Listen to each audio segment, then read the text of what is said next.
No, sir. Okay. Dr. Priyanka, have you sent it to the Global Consortium ID, which I sent you? Yes, I have sent. Shall I share it? Because there is animation in the slides. Do you want to share from your side, or do you want Yeah, me that to will share be it more from your side? convenient if I share. Yes. So you can share, right? Hmm. There is no issue.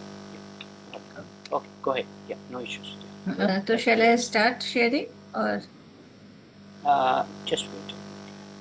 Uh,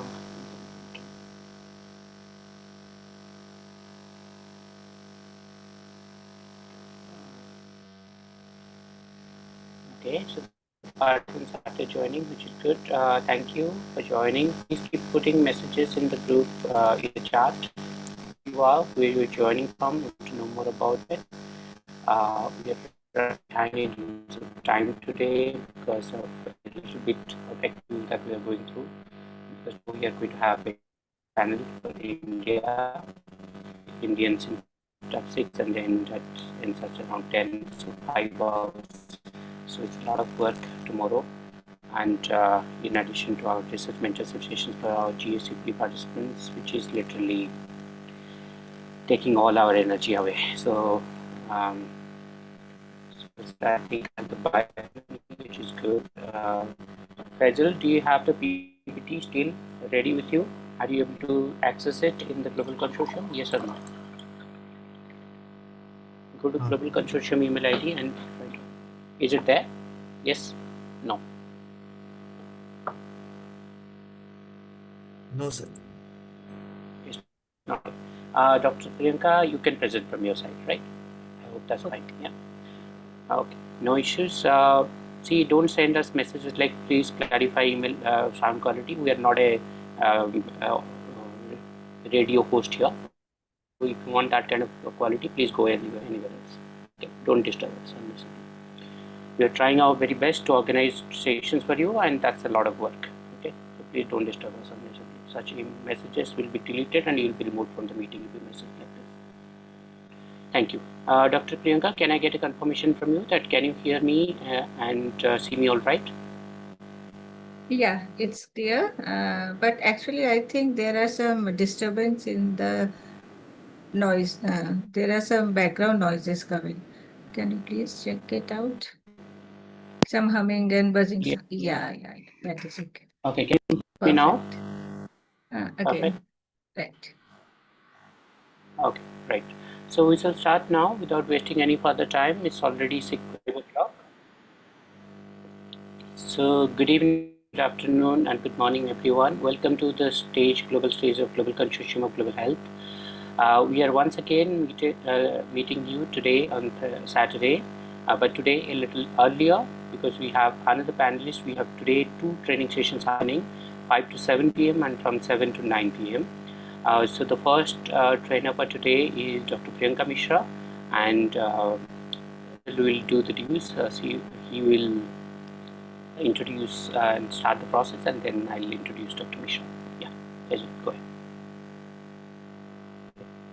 Thank you. Good evening, good afternoon, and good morning to all of you joining from across the globe.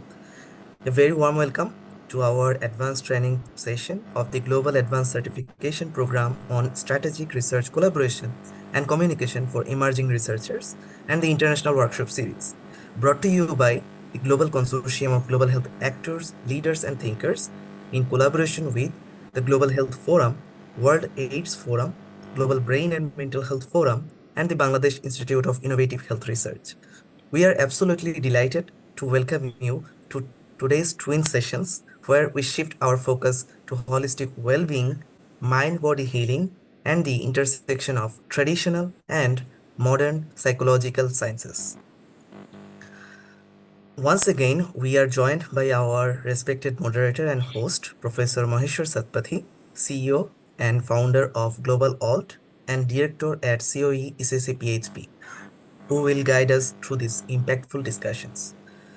The lead organizer of this program, the Global Consortium of Global Health Actors, Leaders, and Thinkers, operates under the Global Health Leadership by Global South Initiative, a flagship program of the Global Health Forum, since January 2025.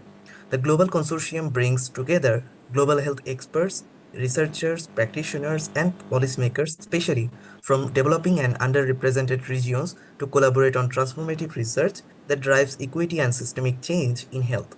As of today, the Global Consortium is the largest dedicated professional consortium of global health, with more than 2,000 leaders from 170 plus countries who have applied to be members through a rigorous process of member selection and full documentation of members' credentials. Our vision is simple: reimagining global health leadership by the Global South, decolonizing global health. We are the global alternative.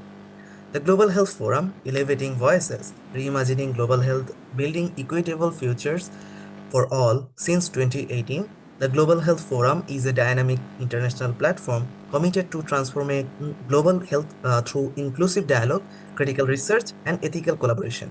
As the parent institution contributing to the Global Consortium of Global Health Alt, GHF serves as a bridge between academia, policy, practice, and communities, especially those from low and middle income countries and underrepresented regions. GHF envisions a future where global health is decolonized, democratic, and driven by the lived experiences of those at the margins. We create space for cross-disciplinary exchange and nurture the next generation of global health leaders through strategic training programs, public health forums, and capacity building initiatives that cuts across the geographic borders, cultural and social milieu, and disciplinary boundaries. Global World AIDS Forum since 2011, a high-level global forum to network and collaborate with all stakeholders and communities on infectious disease, HIV and AIDS, BBVs and STIs, with the aim to unite the world to inform debate, discuss and act. Instrumental in conducting several hundred programs by leading and collaboration with program partners from all over the world.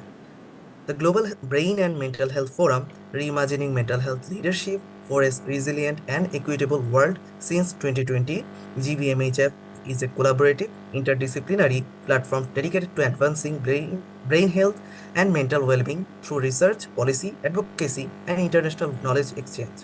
Founded as part of the broader vision of the Global Health Forum and to complement the mission and objectives of the Global Alt. GBMHF aims to unite researchers, practitioners, policymakers, and people with mental health issues as well as the lived experience advocates across the globe, particularly from the Global South.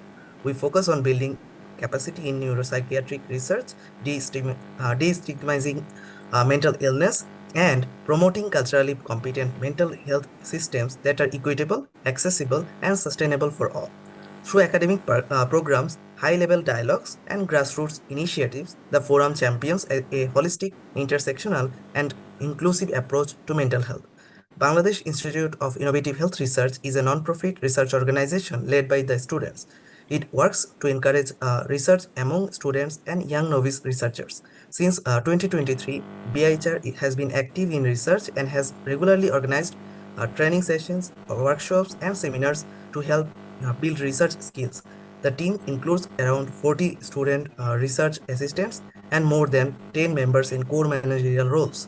PHR is committed to supporting the next generation of researchers and helping improve public health in Bangladesh. Some ground rules for the session participants. Please remain muted unless you are invited to talk. Use the chat box or Q&A for any kind of reflections or questions that you want to say or ask to the speaker. Your attendance will be tracked from the start to end. An additional attendance form will be shared during the session anytime, so please be attentive so that you don't miss the attendance form. Maintain a respectful and inclusive environment throughout. Chat box will be monitored regularly. Any unnecessary, repetitive, disrespectful, unprofessional, and hateful comment in the chat box or Q&A targeted towards anyone will be deleted and such persons will be removed. Our first session, Alternative Healing System for Mental and Spiritual Health, Reiki, Siddha, and Pyramid Therapy. We are honored to welcome our speaker, Dr. Priyanka Mishra, Reiki Grandmaster and Assistant Professor, KIIT University, Bhubaneswar, India. Dr. Mishra brings a unique blend of academic and spiritual insights to the session today. She will introduce us to energy-based healing techniques that complement conventional health systems, offering perspectives on spiritual alignment, mental clarity, and healing from healing from within. Our moderator and host, Professor Maheshwar Satpathy, is a world-renowned leader in One Health, global health, planetary health, and brain and mental health.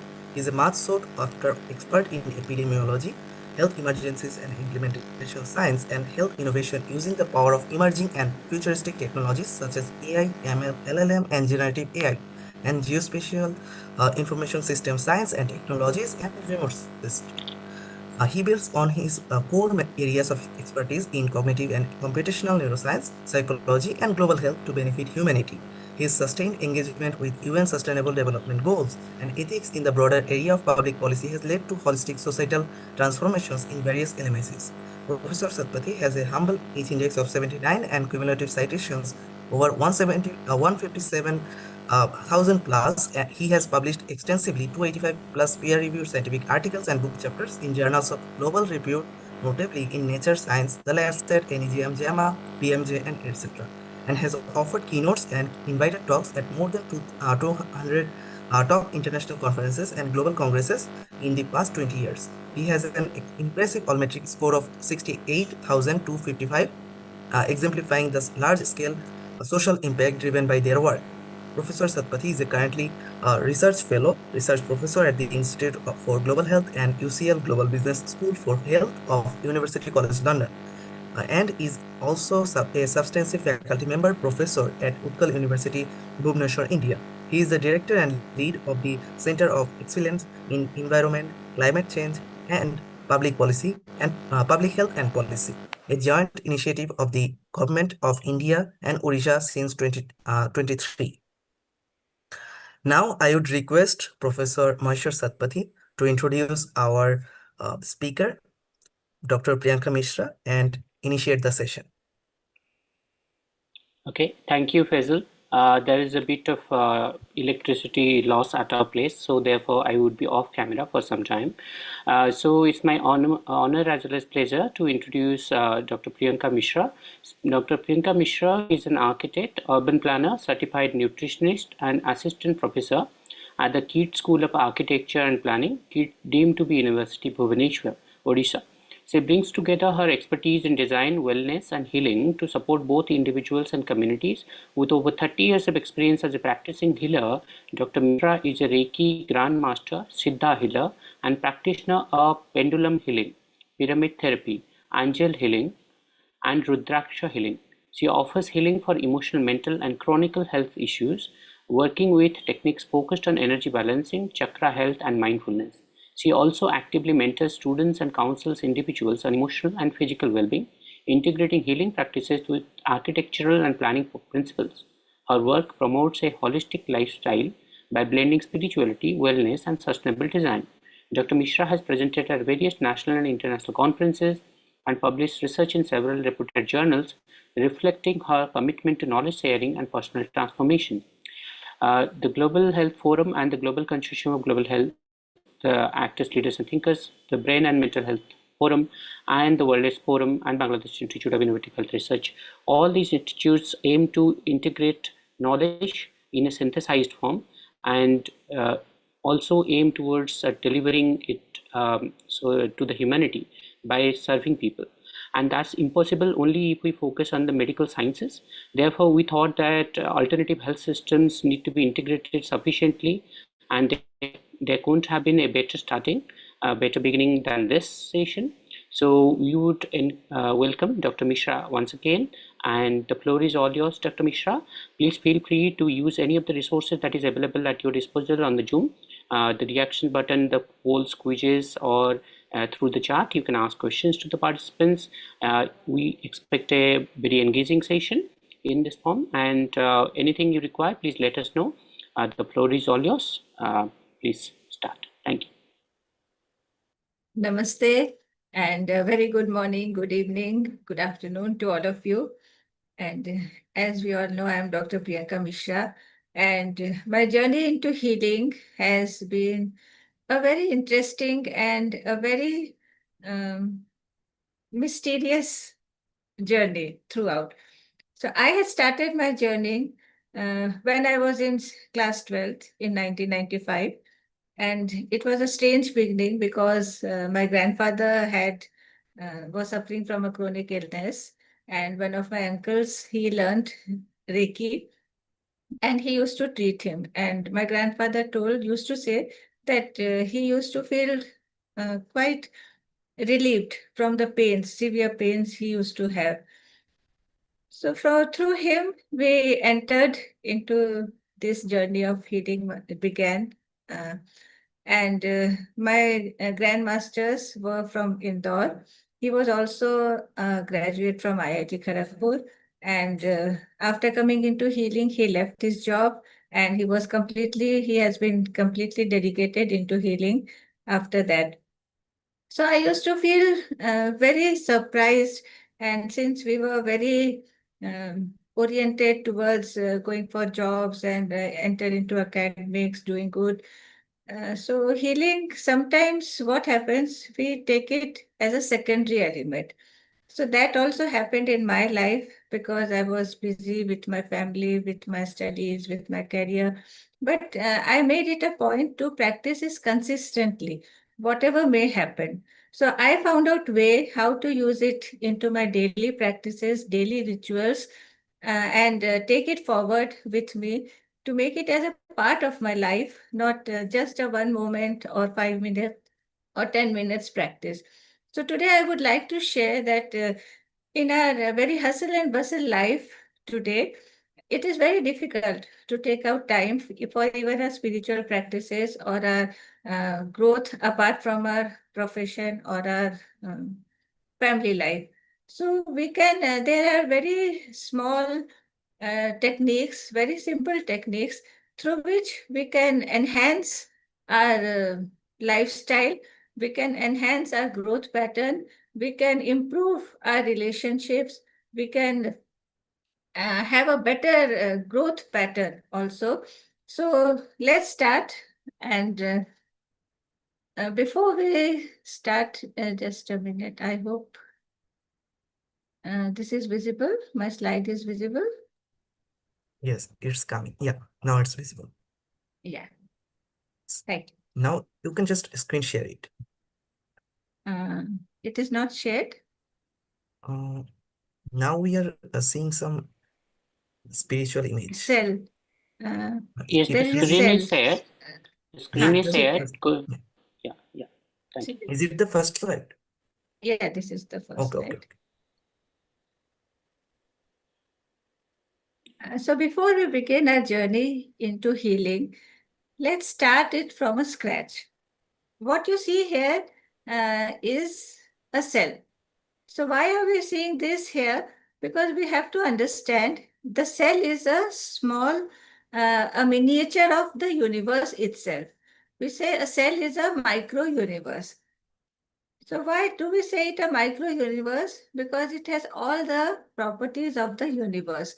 The organelles, the cytoplasm, and the mitochondria, they all reflect some parts of the universe, and cell holds complete energy in itself, which is again helpful for its duplication, division, and also for the growth of an individual. So it is a micro universe. Just can I minimize this? Okay. So as we say, as above, so below. So our ancient wisdom reflects how nature often mirrors itself across various scales, from a huge macro scale universe to a very tiny little cell. So the cell is a universe of life, and the universe may be a living, evolving organism. When we see our brain cells, they also reflect the pattern of our galaxy. So it's so beautiful that how nature has been designed to reflect on a larger scale to a very smaller scale. So when we go further down, an atom is again a universe in miniature. It holds the essence of the cosmos, vibrating energy, infinite potential, and the divine order in itself. So when we talk about the nucleus of an atom, how the nucleus is held with the force, like we have the gravitational force on a planet, gravitational force that holds us on Earth. Similarly, we have forces that holds the planets around the star and the galaxies in itself. So an atom is a very small part to the as compared to the complete galaxy, but it holds the cosmos in itself and the infinite energy that it has. We tend to overlook that energy in our day-to-day life. So, if you want to find the secret of the universe, think in terms of energy, frequency, and vibration, as told by Tesla. So, today we'll be delving into the world of frequency, vibrations, and energy, and the cosmic energy that is abundant around us, and we are unable to use it for our better. If we look at this picture, can you understand? Can you just imagine what is this? This is actually an experiment conducted by Dr. Imoto Masaru in Japan, and he had taken a bowl of water, right? And he wrote some affirmations on that water. We all know water is H2O. And from any source we take, from any place, from any source, it is water, whether it is clean water, whether it is dirty water, whether it is polluted water, still water is H2O. So when he took the water in a bowl and he kept it to refrigerate, he studied the crystals of the ice. So the bowls in which he had written negative affirmations like you are sick, you make me sick, you are so ugly, I don't love you, you are disgusting. So such affirmations, when he studied under the microscope, those crystals of water, you can see them here. How the molecules, same H2O, are aligned within the same water. And he took another bowl, few bowls of water, and he again refrigerated them with different affirmations. And he again studied those structure. He found the bowl which had love written on it. The molecules were arranged in such a beautiful manner. Similarly, let's do all the positive affirmations. The water crystal had such beautiful layout, and it's amazing that the water from the same source at the same time, and that gave such a uh, different results, which is actually unbelievable. So he again studied that experiment that multiple times and found the same results. Then what he did it, he didn't write. He took the water and he took the bowl in his hand and he said the affirmations verbally. Again, he found the same results. Then he didn't say anything. He just thought. He gave his thought energy to those bowls of water, both positive energy and the negative energy. And again, he found very similar results. So that made him think, okay, water has such a huge potential to share all the energies in itself. So, what do we understand? Our earth is 70% water, isn't it? Our body, it is again 70% water. So, whatever energy we are storing as thoughts in our mind, in our being, those energies are stored in water for a very, very long period. So, this is why when we are storing hurt, when we are storing sadness, when we are storing any trauma in our body and which we are unable to take out, this is the effect we are creating in our body, in our cellular structure and atomic structures. So once we have understand this change, we can take us out of that problem, of that issue. We have to take us out of those issues, any mental issue or emotional issues, because those are being carried in our body, in our soul, in our complete being for a very, very long period of time. So that again starts causing a lot of damage. Once the vibration in our atoms are disturbed, their frequencies are disturbed, all the problems start cropping up, from chronic diseases to thyroid to cholesterol, heart disorders, kidney disorder, lungs problem, dementia, insomnia, and so many arthritis. All these issues are completely related to our mental health. So, this is the basic fundamental thing that once we start understanding how these thought patterns are created and they are stored in our body, we'll try to make them make ourselves more neutral and more positive, so that we store all the positive energy in our being. So this is another test conducted in 2009 again in Japan, that where our bodies also, we are actually glowing beings. Our cells illuminate light particles. Our cells emit light particles, which are called biophotons. And when they studied our body um, under some instruments, it was found that our body is also glowing. We see the glowworm and we feel so fascinated to see the glowworm at night emitting light.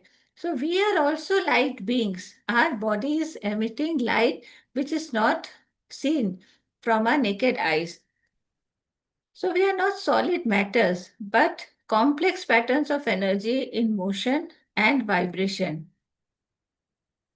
So again, when we see through the quantum lens, we are not just bodies of flesh and bone. We are dynamic alignment of magnetic and quantum fields, constantly pulsing with energy and information. These energy oscillations or waves carry the information that governs our health, emotions, and awareness. And again, this health includes all our physical health, emotional health, mental health, spiritual health, because all these healths are interrelated.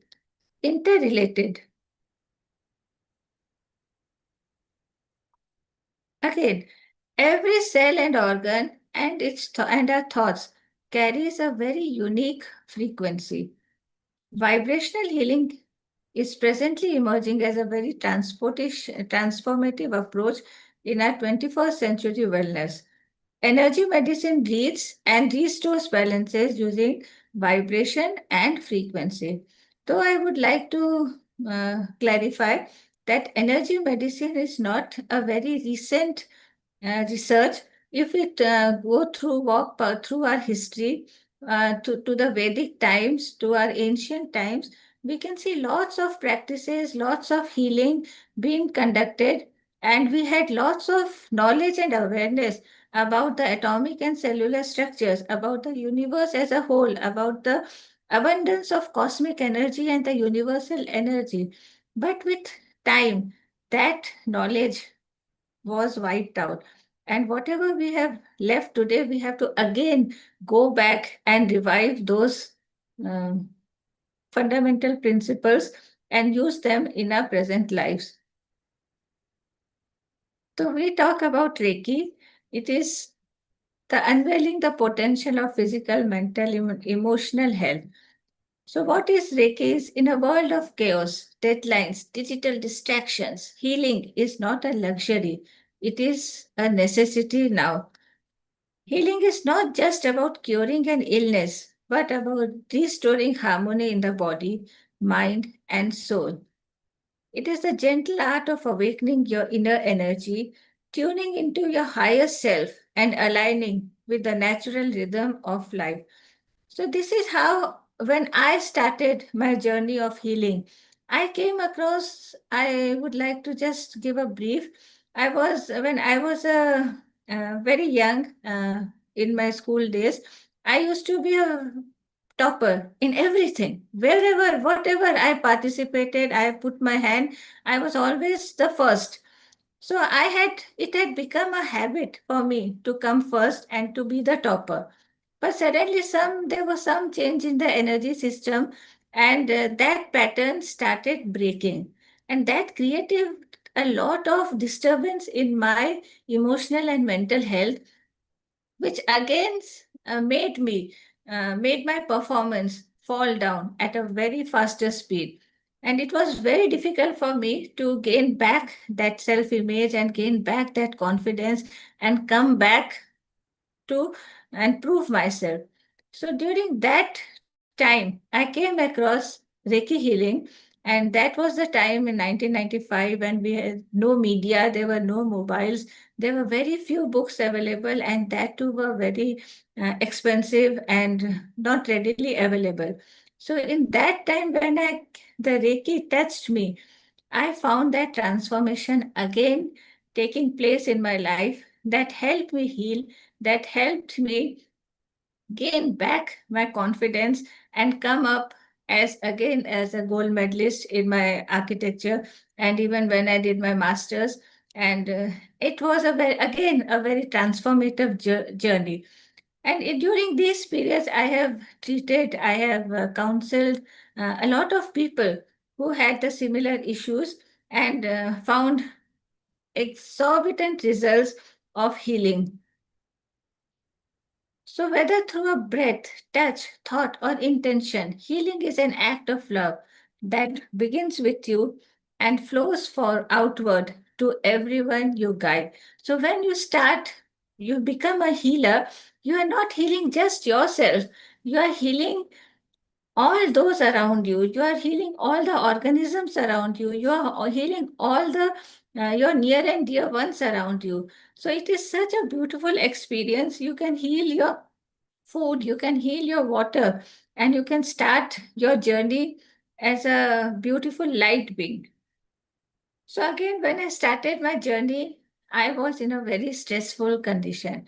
So, I started looking out what causes stress. We all know, we have already heard and researched into what causes stress. So, just a small brief about it to understand and link it with Reiki and other healing techniques further. So, these are actually mental storms, mental health storms.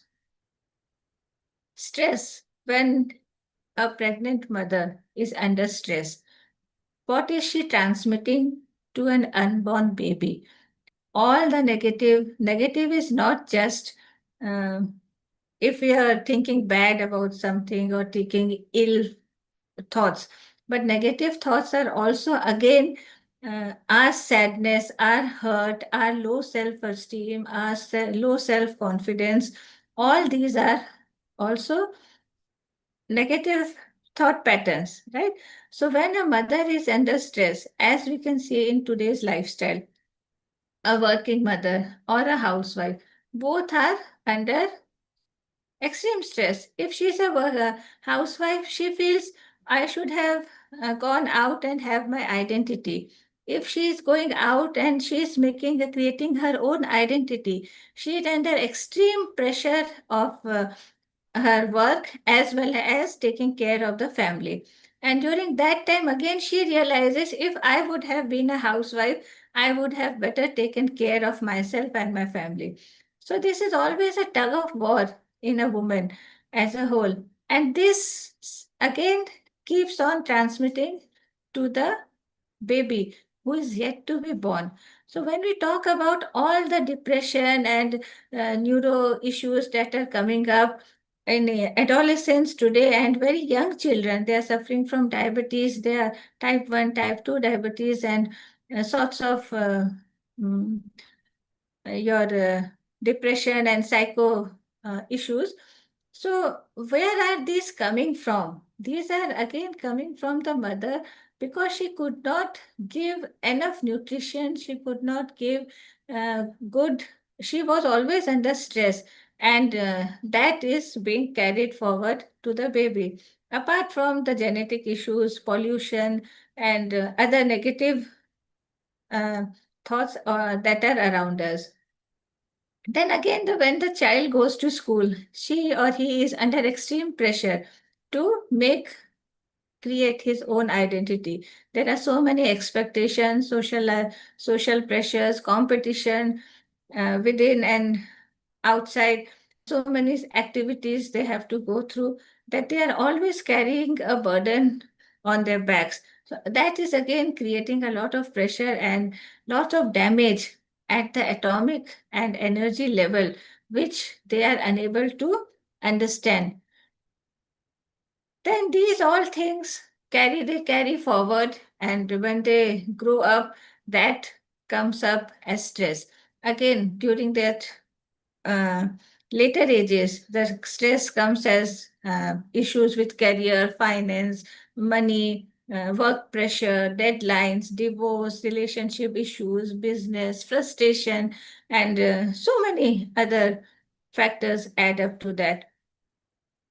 So, what happens is our life moves from a very happy life. A child is always seen happy and jumping and bubbling around, but that is leading towards a very stressful life. So, what does stress cause? It causes anxiety, it causes hypertension, digestive issues, headaches, migraines, depression, emotional issues, insomnia, reduced immunity. Chronic fatigue is also a result of stress, obesity, memory issues, and that again adds up to our faster aging process. So, whatever we are seeing as a physical entity, we have instruments through which we can find out our organ age. So, when we see the age of a person, it is really disheartening because most of the people who are coming, when I see their organ age, they are 30, but the organ age is 60. They are 25, but the organ age is 55, 65, even 75. So this is why we are seeing that our age is getting reduced because our organs are aging up so fast, but our actual age is going as per every year. We are increasing by 1 year, right? But our organ age is increasing at a very faster rate. So this we can skip. Okay. So what we see is our physical body.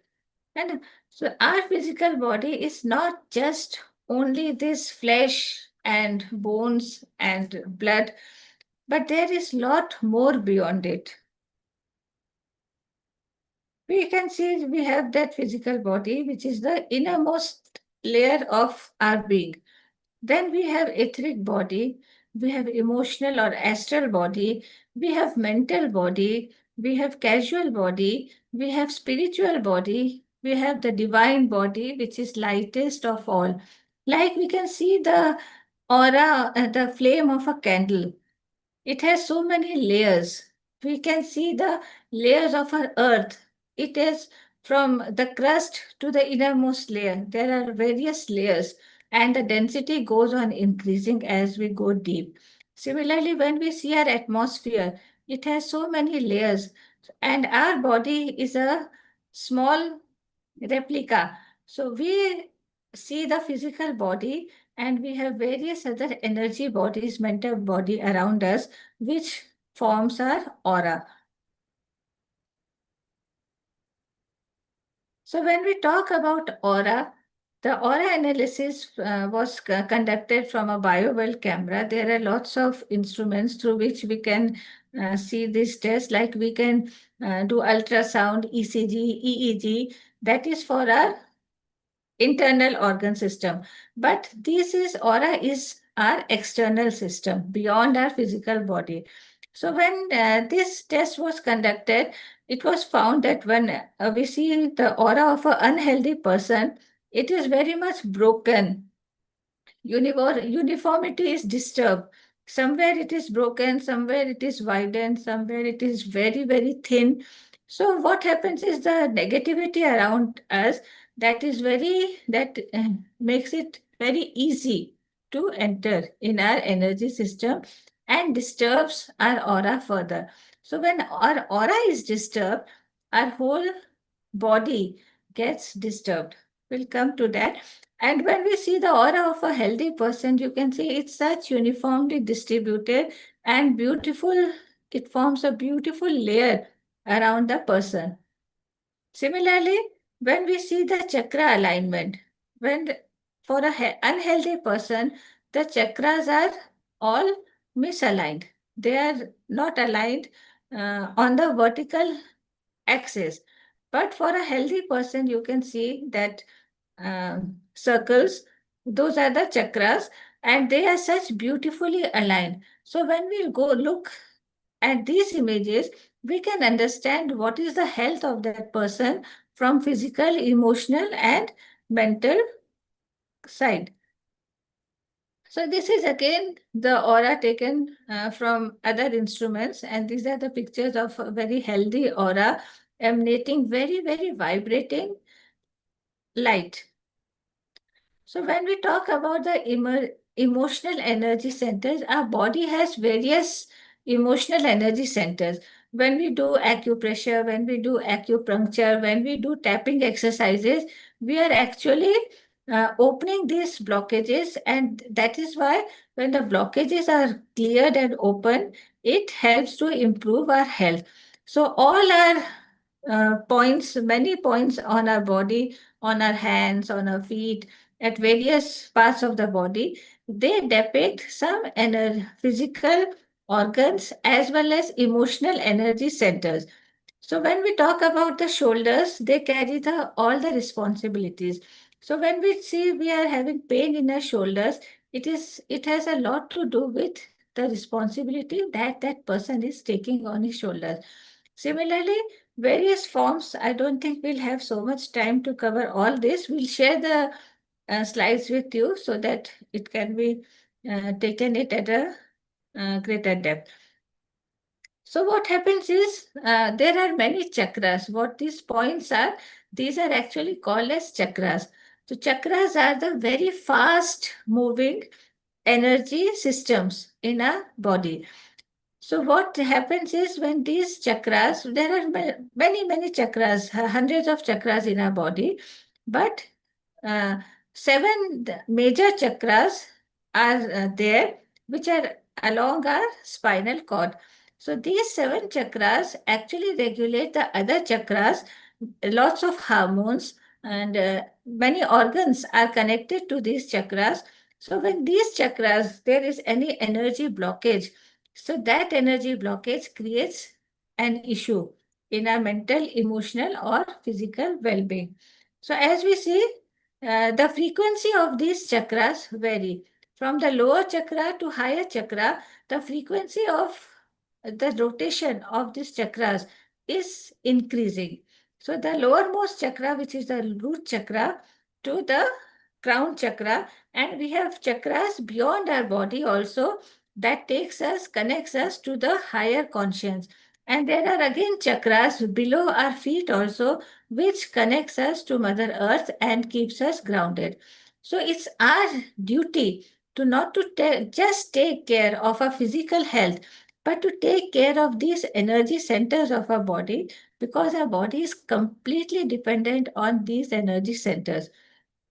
There are different mantras for each of these chakras and also mudras related to the chakras. So once we identify where the blockage is, what the issue is, we can relate that issue to that particular chakra, and we can specifically work on that chakra through that mantra, through the mudra, or through Reiki energy, or through pendulum or pyramid healing techniques or color therapy, and we can uh, purify that chakra, cleanse the energy, balance the chakras to clear that issue as well as improve the health of that person. So again, we have the chakras on our feet also. So these, what we say when a child is born, we try to give them massage. And whenever we go for a pedicure or when we go for a massage, we feel very, very relaxed. But that also again depends on who is treating us at that time, what type of energy that person is having what type of energy that person is emanating, and how much knowledge or consciously or subconsciously that person is having, that will again impact the uh, relief that we are getting.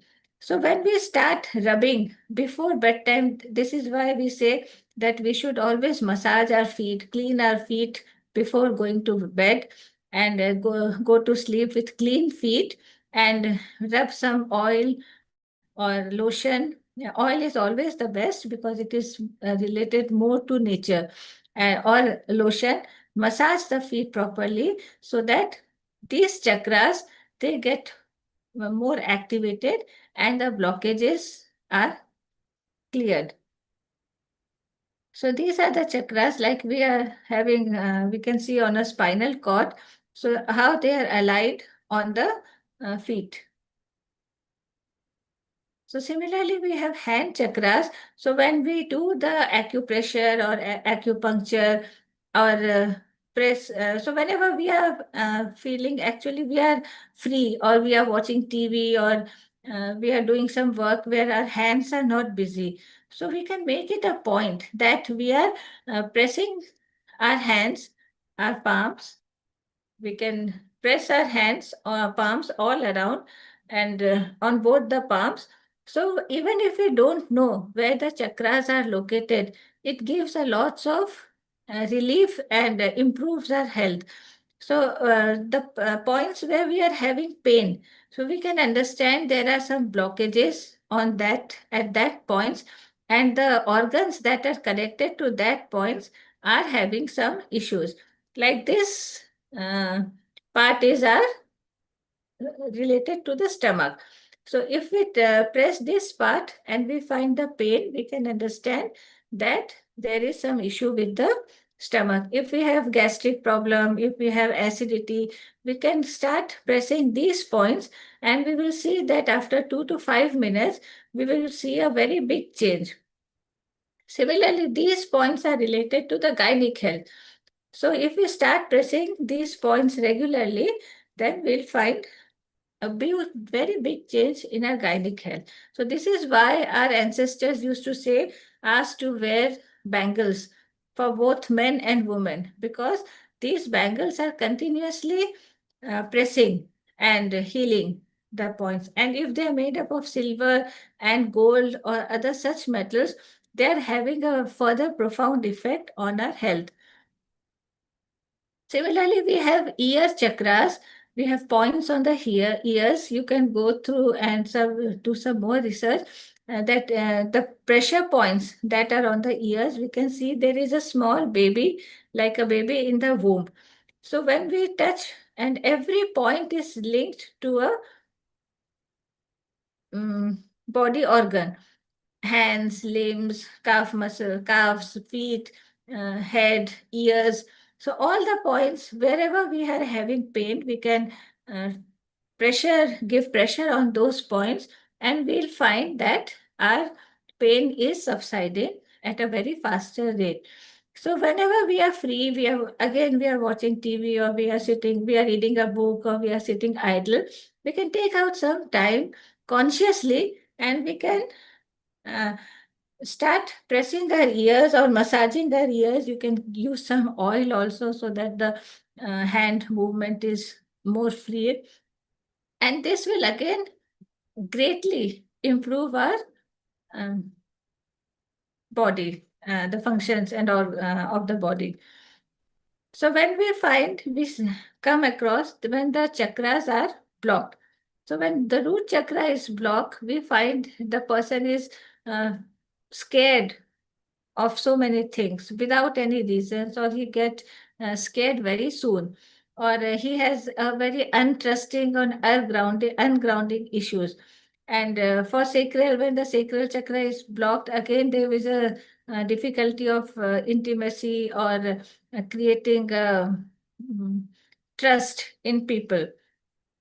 And when we have issues in a solar plexus, we find the person has very low self-esteem, and he feels insecure. So similarly, when the chakras are blocked, they are associated with a lot of these are just a few examples, and there are a lot more which are associated with each chakra. So when the chakra is open, completely healthy, so we find the person feels very safe, secured, loving, peaceful. He has that universal love. He's creative, he's expanding and receptive, very wise. So that difference we can find, and we can start understanding. If we come across a person whom we don't like due to some issues, we can start understanding that person and understand where the blockage is. So once we start clearing the blockage, we are actually helping the person to get back to a very normal life and very normal emotional health. So again, when we are talking, coming back to aura, so when we are again studying the aura under a different lens, we can identify the profession of that person. Like when we look at the aura of this person, he has a very bright, vibrant, colorful aura. So he's a very creative person. And this person has a very magical, maybe she's a magician by profession, or she has a very good sixth sense. And this person is very peaceful. So, understanding, looking at the aura, we can find out, understand how that person is, and we can analyze that person for a better. Okay, if we have time, yeah, we have time. So we'll do a very small activity. Uh, Please take your hands closer this way. Yeah, I hope you can see. Okay. And take your hands, bring them close as if you are holding a ball, invisible ball in your hand. Just visualize, you can close your eyes and just visualize that you are holding an invisible ball, or a ball made up of light which you cannot see, but you are holding that. Visualize that ball in your hand. Okay, keep your hands closer and slowly you take them, move them apart. Feel some energy. I hope you can feel the energy. Slowly move your hand, both hands apart, and you'll find some tingling sensation. You can write that in the chat box after this is finished.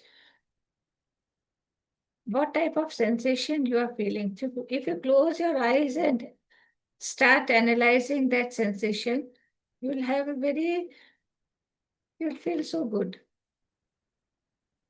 So take your hands far apart till you feel that sensation is reducing, and finally it stops after a certain distance. Then gradually you bring the hands close back again. And again, you will find that sensation is increasing. So if you are already into healing or practices or meditation or other spiritual practices, you will find this energy to a much greater extent. So the distance where you see that energy, that magnetic pull, that has reduced. So you'll understand the depth of your own aura. So once you start practicing healing or any other positive practices, even positive affirmations you start doing, you'll find this distance will start increasing. That means your aura will start expanding. So the more our aura is expanding, the more positive and the more immune we are becoming. Like we can say, we used to see old serials, Ramayana and Mahabharata, and we used to see that when they started, they took an arrow and bow and shot that arrow. Lord Rama made a circle around him. So, what was that? That was a protective covering of energy that was made around him. that protected him from the any external unwanted entity. So this is what, when we start into positive practices, we start expanding our aura, which becomes so strong, and we come across people who have some negative vibrations, maybe because they are ill or they have some energy blockages or they have some negative thought processes that makes us feel drained out. Right. So when we are expanding our aura, when we are making our aura so strong, we move around, we go to so many places, we come across with in contact with so many people, but we will not feel our energy draining out because our aura is so strong. We are not taking their negative energy, but we start giving them our positive energy and again expanding it beyond. So that is a very, very beautiful experience of this energy system. So now when we come to Reiki, so there are many, many healing techniques that are present. Reiki is one of the techniques. We have Rudraksh healing, we have angel healing, we have pendulum, pyramid healing, we have Melchizedek, and we have mantra healing. We can heal through various mantras and chantings, and our spiritual practices, and lot many are also there, which I am also not aware of. Pranic healing. So all these healing practices, they have one common principle, that they heal through energy balancing. So when there is energy imbalance in our atom, a single cell, we see cancer. How does it come up? There is mutation in one single cell, and that mutation keeps on happening. Those cells keeps on growing, multiplying, and finally leads to cancer. To one single cell can take the life of a person, or can make the life of that person so disturbing and painful. So when we start understanding this, we start uh, improving the frequency, the vibrations of a single atom in our body. We'll start finding change in our lives. We'll start feeling so positive, so happy, and so enlightened. And that is, of course, a process. That is not a one day or one moment task, because we have disturbed our lives the day before we were born today, and we have so many karmic records also with us. So it is a gradual process. The more we are giving, adding, and the more consistent we are, the more the faster we can see the improvement. So Reiki is a practice. Dr. Mika Usui, he was asked by his students how Jesus used to heal people. He used to touch, and the people were healed from leprosy, from any disease. So he didn't have an answer. He went to various countries to find the answer about healing. So, but the irony was, uh, there were texts written about healing, but the text about the process of healing, that have been lost during these thousands of years. So he went to Mount Fiji and did his prayers and meditation for 21 days. And after that, he found uh, bright white light around him, and lots of symbols started entering his body. And he came to know that he had got that healing power. He had discovered the healing power. Just a moment. Please excuse me.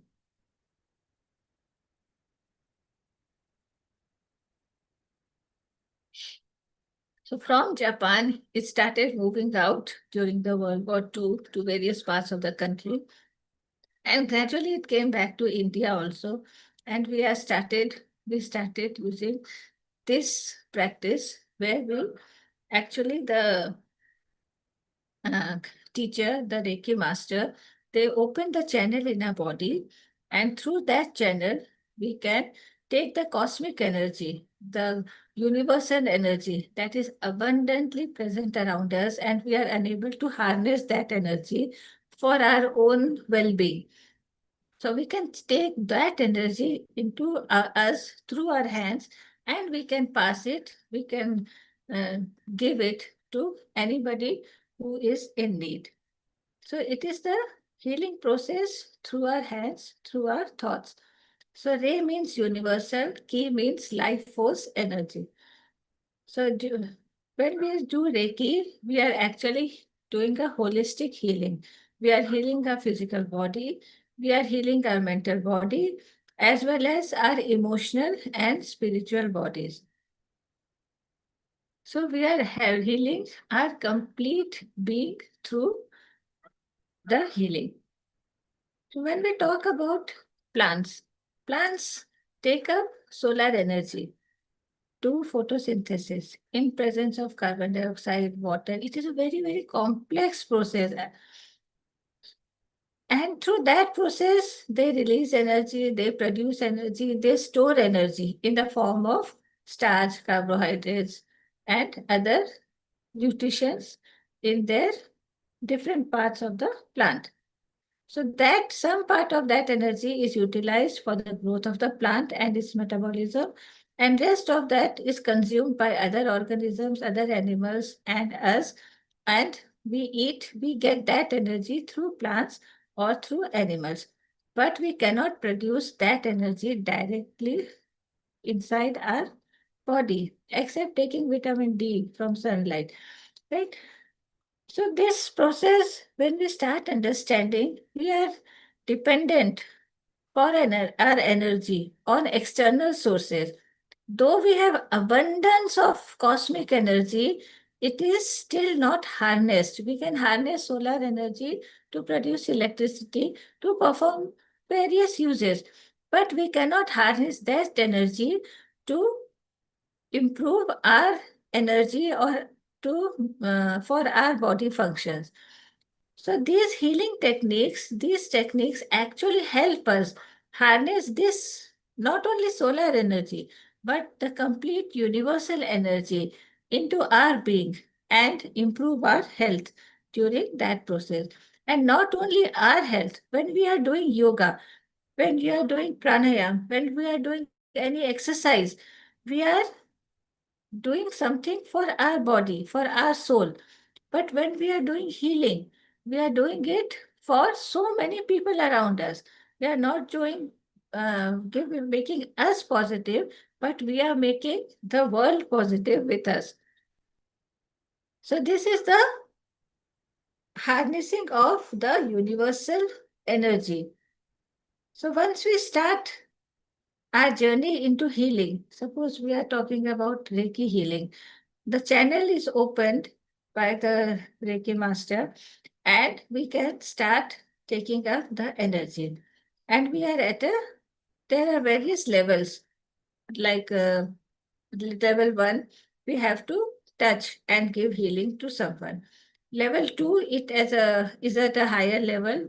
We can get more energy, we get symbols so that we can clear our past karmic records, we can heal our future, we can heal any person across the globe. Like I am in Bhubaneswar, I can send healing to anybody in Europe, Australia, America, or anywhere on the earth. And third level, again, there are master symbols and other specific symbols through which we further expand our energy system, we further improve our aura, and we can heal at a much faster rate. And then fourth and fifth are the master and grandmaster level. So when we talk about a bulb, it has all the amenities, it has a complete circuit. But unless we switch it on, will it produce light? Will it give light? Will it give heat? No, it is just an object. The moment we switch it on, the circuit is complete and the energy starts flowing and the bulb is lit. So, similarly, it happens with our body. The circuit is completely there, but it is closed. We have to make some effort to open it.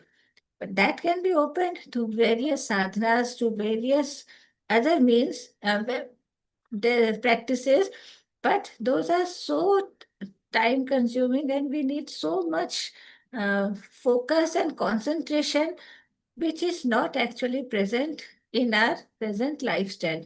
So many of us are unable to do, many of us are there. They must be here in our forum also who are practicing regularly, many other practices.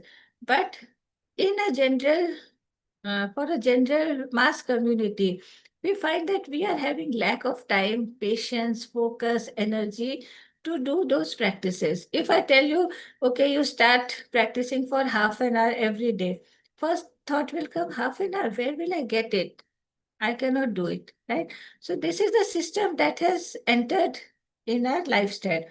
So if we are narrowing down, we are taking it as a lifestyle. We open the circuit and the energy starts flowing. So we become the lightened bulb. So the bulb has lit up, right? So once we start taking it in a regular practice and day-to-day activities, we come across various ways how to incorporate it and make our lives improve. So, what does Reiki do? Does it help us improving our pain, improving our physical issues? Let's see. It is much beyond that. It also releases our anger, anxiety, irritability, negative thoughts that are harnessed, even long mm, uh, lasting traumas that are hidden inside us and that are very, very damaging at our energy levels. So we can clear them all, and it is actually necessary to take them out and make us more positive. They increase our personal power, energy, and vitality, releases pains and aches. Again, not only the pains and aches which are associated with our emotional issues, mental issues, even with our physical issues. When we clear our chakras, clean our chakras, lots and pain of pains and aches, they go. Even after COVID, I had treated so many people, I had given Reiki to so many people, which actually improved their health and aided to faster healing. Their immunity increased faster, their pain was reduced even after dengue, chikungunya, cancer. So many patients, so many people are coming with lots of pain. And I have found that so many changes are having in their body for good. And that improves understanding, improves relationships. So in our fast moving life, we are actually losing our patience. When both the partners, husband and wife, are going for a job, they don't have the patience when they're back home. So whatever understanding, whatever bonding we had earlier, that gradually become disturbing. So we are finding so many divorces. Yesterday I was discussing with someone, and I found that in that person's friend circle, she said she's almost 50, 52 years of age. And she said there are so many divorce taking place at this age. That is so strange. So we were thinking, we were discussing about what must be the reasons and what may be the cause and how we can actually improve that.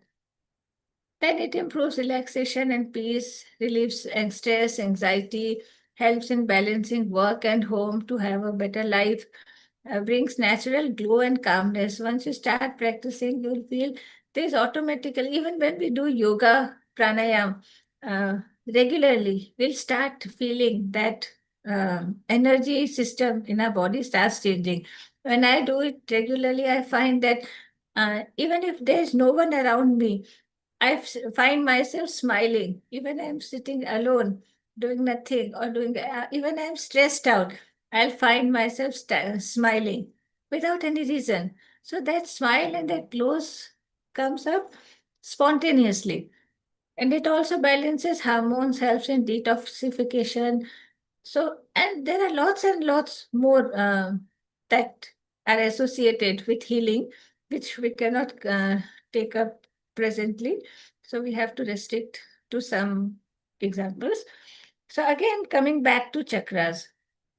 So when we are healing, when we are giving energy, we are actually, there are techniques where we cleanse our chakras. Like when we take our car for a service, what does that person at workshop does? Cleans the car, then he balances, checks, um, energizes, he checks everything is fine, then he balances the wheels, and then he returns us, and we find that car is in a good condition. And we have to send it timely. If we say no, okay, we delay to send the car, we find that it is damaging the car and in many parts of the cars, and the life of the car is reducing that way. So similarly, our body is a machine.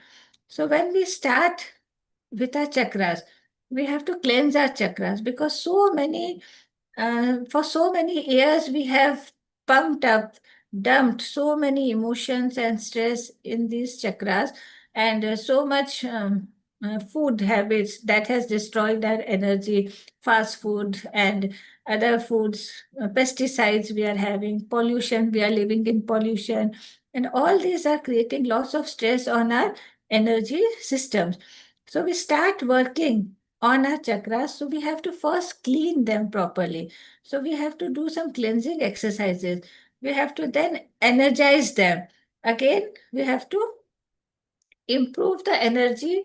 We have cleared the blockage, then we are energizing them, and then we are balancing them. If the energy is too much, that will be disturbing. If the energy is too less, then again that will create problem. So the chakras have to be perfectly balanced, like the wheels of a car. If we put too much of pressure, then it may burst. If there is very less air in the wheels, then again that may damage the wheels. So similarly, our chakras, we can understand that they have to be perfectly balanced. So when we start with any spiritual practice, Reiki is not just a spiritual practice, but it is a very simplistic, very simple practice through which we can cleanse, energize, and balance our chakras. So understanding the chakras, we have found that the frequency of the chakras is increasing. Muladhara or the root chakra is the lowest chakra, which is the base of the spine. Then we come to Swadhisthana or sacral chakra, which is just below the navel, above the root chakra. Then we come to the Manipura or solar plexus, which is just above the navel, our Anahat or heart chakra, our Vishuddha or throat chakra. Then what we say is our Agya or third eye chakra, and our Sahasrara or crown chakra. So once we start understanding these chakras and starts clearing, energizing, balancing these chakras, we'll find an immense change in our complete being. Even what we have not thought about, that may also exist or happen, that also starts happening. Then again, another aspect of our thought. Our thoughts affect our chakras. Our chakras are getting affected, so they again affect our emotions. They affect our mental health. They affect our physical health. And it is also vice versa. If there is change in our physical, emotional, mental health, that will again affect the chakras. So that is a completely cyclic process. And we have also come across, if somebody has a headache and we give them a pill for headache, that doesn't work. Why? Because it is not necessary that the problem is due to sinus or due for a migraine or some other reason of headache, but it is because of some digestive issue, gastric problem, acidity, or any other gut problem that may create a headache also. So we have to understand what is the actually root cause, and then we can treat it better. So all these are interlinked. Problem source is somewhere, but the problem crops up somewhere else. So similarly, when we start working with the energy, then again we'll have a thought, okay, I don't know where the problem lies. How will we treat the person? But when we talk about the energy, energy is very, very smart. It knows where to go. So we may not know where the source is, but automatically the energy will know where the source lies and start treating it further. So again, coming back to our activities with the brain, when we do the EEG, when we do different um, we cannot always find through EEG. There are other instruments through which we can find the patterns of our brain waves. So when we talk about gamma waves, you can see that they are very fast moving. You can find multiple ups and downs, right, in the waves. So that is actually the very um, active state of mind. And when we talk about the beta waves, when we start concentrating, learning, focusing, then our waves in the brain are the beta waves. Again, we slow down further, we are relaxed, and we reflect back on our lives. We are slowed down. Then the waves also slow down, and they are alpha waves.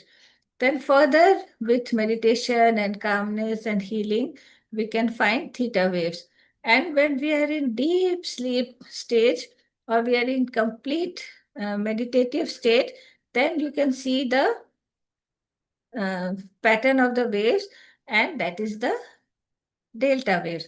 So, when we start our journey into any practice, positive practice, we'll see our pattern of the brain waves.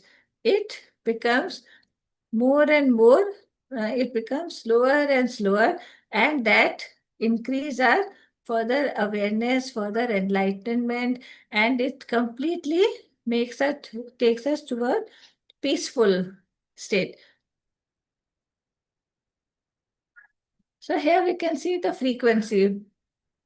Gamma rays are very high frequency. They're the fastest brain waves. Then beta, they have frequency lesser than gamma rays. Alpha, they are much slower. Theta, they have much lesser. And delta waves are almost silent waves.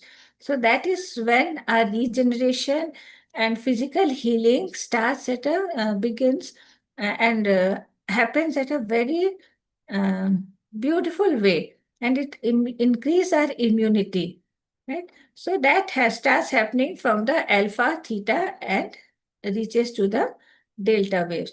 So these practices, they create so many changes, and these are studied so far, but there are changes beyond which have not been studied. Maybe in near future we'll be able to uh, come up with more ideas and more benefits.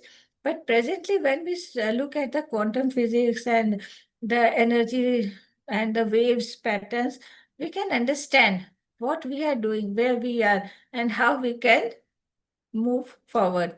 So we have to set a goal for our lives, like we set a goal in our workplace or for our studies. So again, we have to set a goal for our self healing. So once we start that, it will take us to a much higher altitude, and which will actually help us grow in our professional as well as personal lives. As we breathe, as we meditate, as we receive Reiki or any healing, our brain naturally shifts from beta to alpha and theta. That opens channels for deep emotional and energetic healing.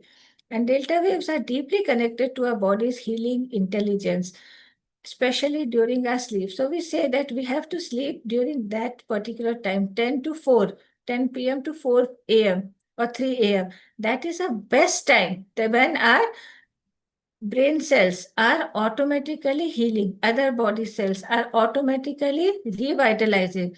If we are losing that time because of our night outs, because of our uh, job, which requires our um, being awake at night, So even though we sleep during the day, but that part cannot be, that part we are missing, and that causes faster aging and lots of changes in our heart, brain, and different organs. So we have to understand and we have to improve our lifestyle to be healed properly. So who can take Reiki? A pregnant mother can take Reiki. Small babies, 2 children, uh, they can all learn Reiki. That will help them to focus, to grow, to become a better human being, focused, and that will improve their concentration and work skills. The adolescents, they can take, youngsters, they can do healing to elderly people. They can also do healing to themselves, or they can also take. So when my when I was pregnant, I used to give healing to my child. So when he was born, I could see that change in him. Similarly, my daughter, she is also a Reiki baby. Both my kids are Reiki babies. So I can see the change, their resilience they are having in their life, the life skills they are developing, and they are also healing. They are also healers. They are also practicing. And it is so good to see the young generation uh, understanding and practicing these skills. So what we do Okay, in Dr. healing, Priyanka, yeah, yeah, I'll I make think you it have. fast. No. Actually, the plan was originally in between. After 1 hour, Mhm. we'll take a short break. We'll take a few Okay, questions, and then after that, you can continue again. And at the end, we'll take okay, more questions. Yes. So let's done. do that So since you have been yeah, I'll continuing for just quite some finish time. this part. It's okay. Okay. I'll just finish Reiki. Before starting the other part, we'll take a break and we can discuss. Just 2 minutes. Okay. Sure. So we are using the cosmic energy to heal our mind and body. We are enhancing the positive energy. We are cleansing, energizing. We are healing various diseases, pain, relationship, and we can heal anyone around the world. And we go from a stressful life to a very peaceful life. So, how to apply Reiki in our busy lifetime? We can do Reiki when we are sitting for prayers. We can give healing to our food when we are preparing the food, or when we are eating the food, or we are serving the food. We can give healing to water because we know water stores the energy. So we can give healing to the water bottle and we can drink that water throughout the day. Then we can give healing to our home or workplace. We can improve the productivity of our work at our workplace. We can give healing while we are sleeping. Just keep the hands on your body and go to bed, and energy knows what to do, how to do. We can also heal our pets. We can also heal Mother Earth. When we are giving energy to our Mother Earth, automatically we are receiving the positive energy back, right? Okay, there was a small meditation. I think we'll skip it for the time being. We can do Uh, it at the end if we have some time. So no issues. yeah, after the break, right? Sure. Okay, I'll stop sharing. Yes, you can keep it like this. We can continue discussing questions for now. I'll ask a few questions. I'll pick up from the questions that are posted by our participants. There are lots of very interesting questions asked by people. One question comes from in the beginning of the program itself. She asked, how can we control the sudden adrenaline rushes? Yeah. So once we start practicing, actually, we have to, one thing is, this is a process, as I have told, and we need a consistency. One thing is you can take help from others, and one is, and you can start healing yourself. You can learn and start healing yourself. So once you start healing, you'll come up with your solutions yourself, where to keep the hand, how to keep your hand, how when you start working with the symbols, when you start working with the mantras, you will again start start working with various music, you will feel that all the hormonal system of your body comes to a very unified, comes in a very unified and very peaceful and healthy way. So you'll start feeling, finding the difference when you start doing, right? Dr. Malavika Raut, she is a yoga practitioner. She asks, is Reiki karmic? Reiki is karmic, and the best beauty of Reiki is when we start working with the symbols. In second level, we are giving three symbols. One is the power symbol, one is the distance healing symbol, and one is the emotional symbol. So when we are using those symbols, we can not only heal a person who is away from us, but we can heal our karmic records, we can heal our past karmas, past life karmas, and even our future. Plus, sometimes people say that if we are giving healing to someone, we are interfering with our karma or their karma. But that is not at all what is happening. Actually, when you go deeper, it is at an energy level. We are no one to play with the energy or interfere with the cosmic laws. We are just an instruments to channelize this cosmic energy to someone. So once we are channelizing this cosmic energy to us, for us or for someone, it is the will of the supreme or the cosmic will that this process is taking place. So we are not hampering the karmas. We are just creating we are just improving whatever the karmic effect was. Okay. Baba Boya from Africa is asking, how can negative waves can influence the psychic state of an unborn baby? Thank you. Yeah. The unborn baby is in the womb of the mother, and all the energy level, that is energy play inside the body of the mother, whether it is positive or whether it is a disturbance, that is completely affecting the baby. Plus that fluid, right? The fluid is in the uterus, that is holding that all those energies. Again, the baby is within that energy system, within those fluids, it is taking the nutrients from that fluid. So it is not only taking the nutrients as food, it is also taking up the energy which is um, actually working for the cellular process of that baby. So if it is in what we say, don't go for x-rays or too much ultrasound, because that will be disturbing for the baby, right? So when the energy system within the mother, that is not good, or that is has some problems, that will affect the growth and development of the baby.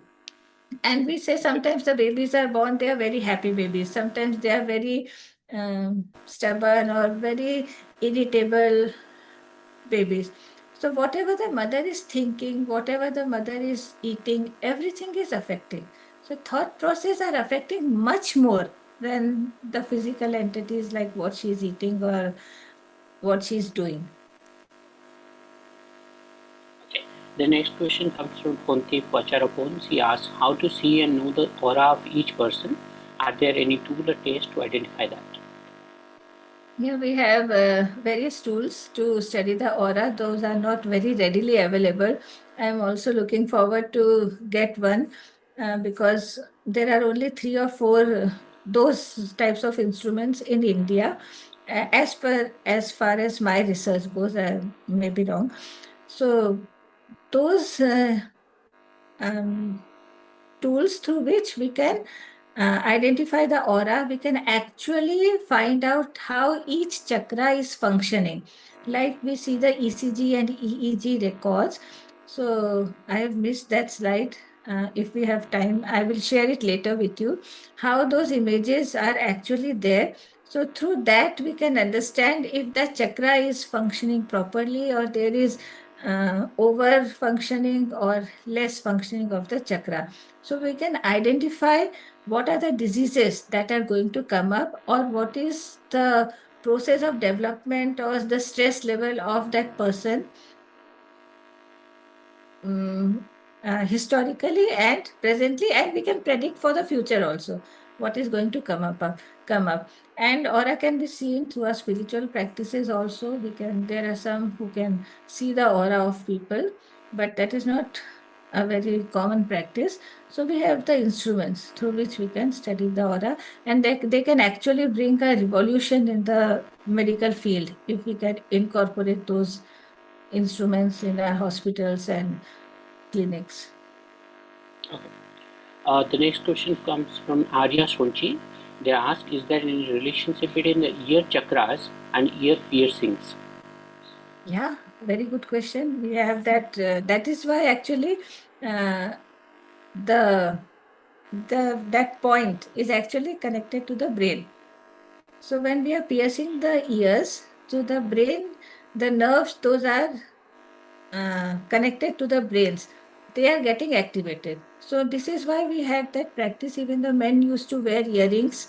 And I have seen some people, some astrologers, if you believe, they have asked some people who have some um, mental issues or slow development, mental development. So they had asked them to pierce the ears and wear some studs. So that will always give some pressure on those areas that will improve the function of the brain. So that is a very relevant question. Okay. Chandrima Das is asking, ma'am, since energy transmits from one to another, how can we even identify that? Also, how can we realize our aura or energy is directing negativity, especially in today's age when the news of war, vulgarity, all sorts of negative emotions are in front of our eyes? Another question is, how can we keep our mind calm, switch on our positive self to combat everyday stress? Yeah, all the questions are very interesting. Thank you so much. And we can identify the negative energy once we are, even we are not practicing. Suppose we go to somebody's house and the house is very neat and clean, but we know, and very affluent person, but we may not feel very comfortable there. That we feel, no, I'll come back. I don't want to go there often. But we feel very peaceful at somebody else's house. That may be a very nominal, very small, very simple house, but we feel more calm and peaceful when we are back. But from the other person's house, when we are back, we feel drained out. So that way we can identify which energy is impacting us in a positive or in a negative way. And once we start practicing with energy, then again it becomes easier to uh, understand what is the energy pattern of the person. And what happens is, this is a beautiful experience. The very negative people, they will start moving away from you automatically, spontaneously. And you will find you will be associated with more positive people. And that will really help you. And that will make you feel peaceful and calm also. And again, how you improve your peace, that is, we have to work on our thoughts, because these random thoughts are actually killing us. They are giving a creating a negative impact on our well being. So, to some extent, we have to, like, we sweep the house, we clean the house, we do the dusting. So, we have to constantly clean our being, clean our thoughts, and take them out. But what happens is, we start living with those thoughts. Again and again, they come up and they disturb us. So we have to consciously move them away from them. And with these practices, it becomes easier actually to channelize. Okay. The last three questions before you start your portion on Siddha and pyramid healing. Jihad Hussein is asking, how can Reiki energy work in the human body? Colin Kiprochich is asking, how can I heal bipolar mood disorder? And Kusi Singh is asking, does Reiki also help in social anxiety? Yeah. Uh, Reiki helps in all these aspects and much beyond these aspects. See, once you start, when you taste an apple, you taste a bowl of pudding, you'll understand what the taste is. Right? So once we start exploring, we enter into the journey of these atoms and cellular journey. We start finding the change, the bipolar moods, the bipolar personality. A young student, she's coming, and a very young girl, she's coming and she's taking healing. And she said, I'm feeling very calm. And she cried a lot after first two sittings. I told, okay, you keep on crying. Don't stop, suppress your emotion. And after 2 to 3 sittings, she said, I'm feeling so calm and I could eat properly. I haven't eaten, I think I don't remember when I had eaten a full meal. And after the third session, she said, today I had a good meal after years. So that was really, really good. She has a bipolar personality, very beautiful, very intelligent, very smart. You will not understand what is happening behind the screen. So overall, and the beauty is Reiki is not working on one aspect. Like you eat a medicine, it will work on that particular aspect. You eat homeopathic, it will work on multiple aspects. You eat Ayurvedic and Unani medicines, they will also work on multiple levels. And we talk about energy healings, they work on much, much, much beyond. It's what I said, we may not hope or we may not dream that, okay, this can also improve. Healing works on that level also. So anything, everything, even inanimate objects, even on pets, even on plants, you start healing, you'll see the flowering patterns, the growth patterns start changing. So that happens at our level also. Okay. You please continue with your presentation and complete the portion. Yeah. Then we'll take the next question. Thank you. Friends, please keep posting the questions in the Q&A section. We'll be taking them at the end again. Thank you. We'll start with a very small meditation, 2-3 minutes. Again, a small activity. Please check if the music is audible. Participants, only if you practice it, then it will be helpful. So practice it at your end, wherever you are. Try to practice. Thank you. अरे, ये क्या?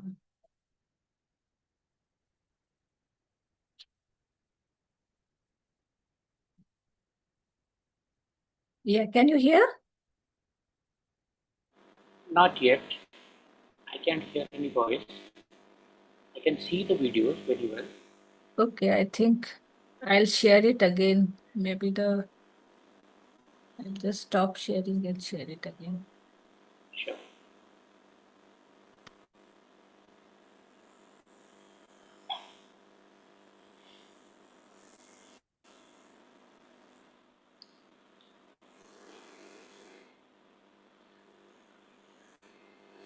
The sound option is not coming.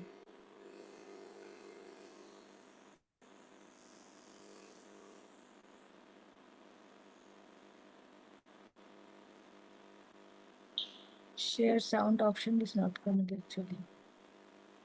Okay.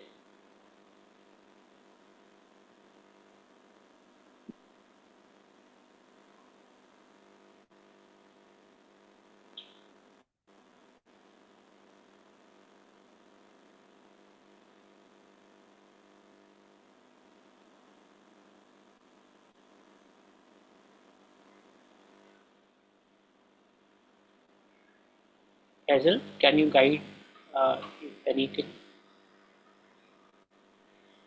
Actually, when we share that share sound action option should come. That is not. Yes.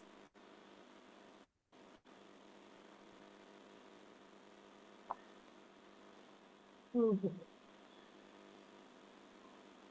okay. Let me see if I can play on the mobile.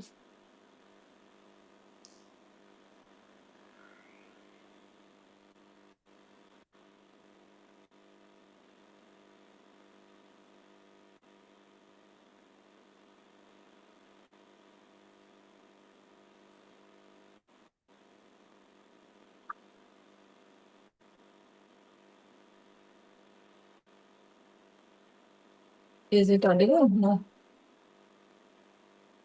Nothing is audible yet. Audible? I can hear you, but I can't hear the music. Not much, no? Okay. So it's can you Can share you that? restart? Yeah, can you restart that? Okay, Faisal, can you share the slide? The slides was emailed by Dr. Priyanka. Please find it in the Global Consortium email ID.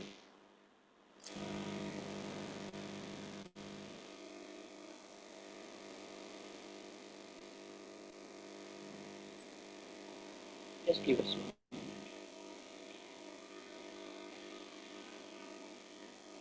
There are three files Dr.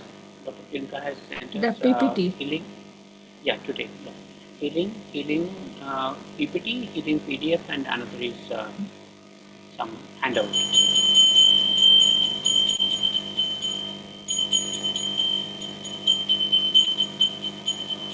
Have you downloaded them? It's not downloading from my end. No, I'm trying. Okay.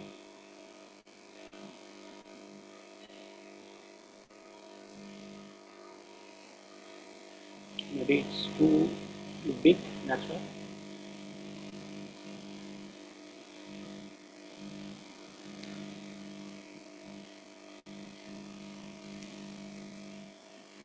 Okay, can you just share the Tesla music? You can play the music. Tesla 369 music, you can play on your system and you can share.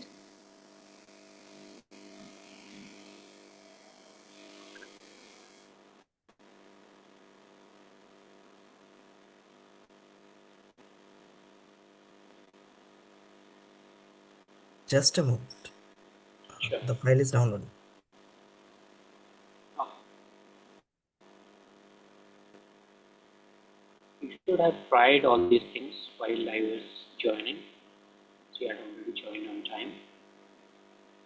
That's why it was asked that join on time and do a trial. So shall we skip it for some time? We can take it Okay, forward in the end, let's continue right? with the presentation. Yes, Yeah, let's that continue. can. Let's not waste time.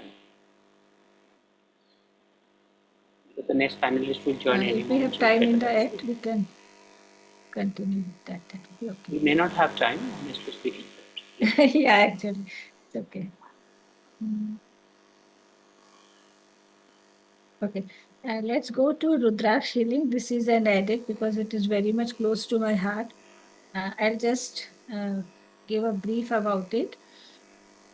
When we talk about healing, when we talk about our ancient lifestyle, we say that was very peaceful and we don't find much cases about depression and all. Why? Because since being an architect and planner, I'm studying about materials.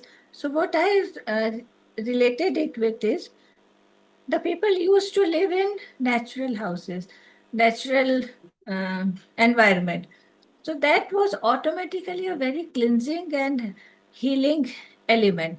So that time the lives were very simple and they were mostly healed, right? So, but now we are living in very synthetic and unnatural environment, from our bed to our house to our clothes to our workplace and in our neighborhood.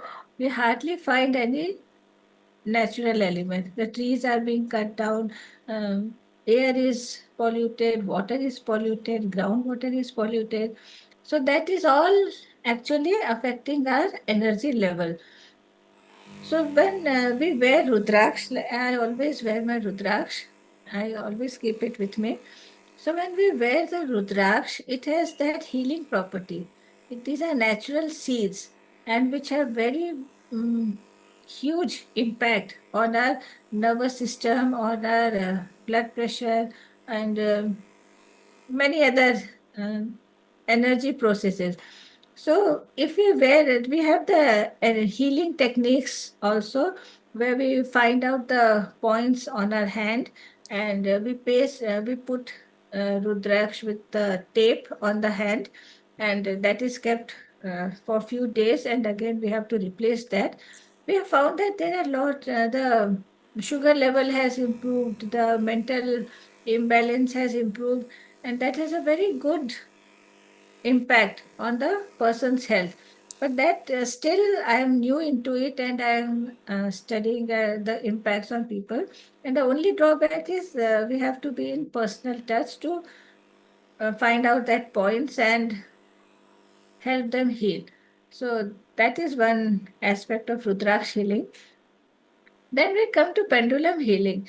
So when I was first introduced to pendulum, I had a thought that it is used for dowsing, to find the answers to your queries, yes or no, and to understand what is going to happen or what has happened.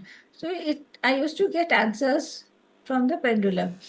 But gradually, especially during the COVID time, I found that my son had COVID, and no medicine was working. He was almost unconscious for so many days, unable to eat, unable to do anything. So that made me feel very, very mm, guilty that I am unable to help him in any aspect. So that was the time when I started asking pendulum, and I had not done much research on pendulum healing till that time. And when I asked, I found that the reply that pendulum will heal. I asked if you can you heal, and pendulum said yes, I can heal. And I tried with him. He had COVID. I used to be with him, and I gave him healing. And I had that thought in my mind: this today, tonight, that will be the last paracetamol I am giving. Tomorrow onwards, he'll be perfect. And believe me, I couldn't sleep whole night. And I was just thinking, is it a thought or it was a message, actual message? And in the morning, he opened his eyes. He got up from the bed. His fever was gone, and he could eat properly after, I think, 7 or 8 days of being almost unconscious. So that was my first experience with using pendulum for healing. So similarly, when my daughter picked up COVID in the next round after a few months, so I gave her healing, and I found that she didn't have fever at all. The fever had started, and next day onwards, she was completely fine, though she had all the symptoms of COVID the previous night. So that miracles have occurred where I found that pendulum is a very, very huge, it has a very huge and very fast impact of healing. So it can amplify intuition. It helps tap our inner guidance, spiritual wisdom. It supports decision making with higher clarity, energy diagnosis and balance. So when you move the pendulum, you can understand where there is an imbalance in the energy.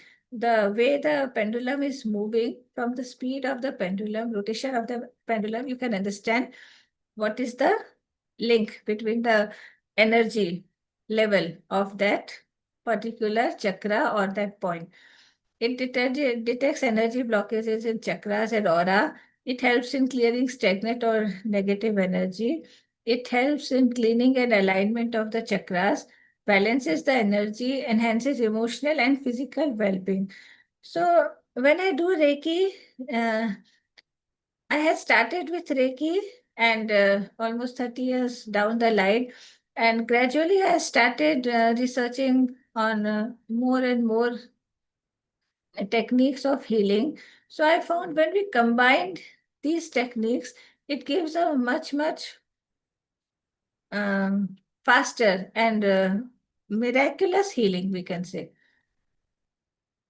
Again, it helps in healing and meditation works. It deepens focus, and it helps in improving your Reiki energy.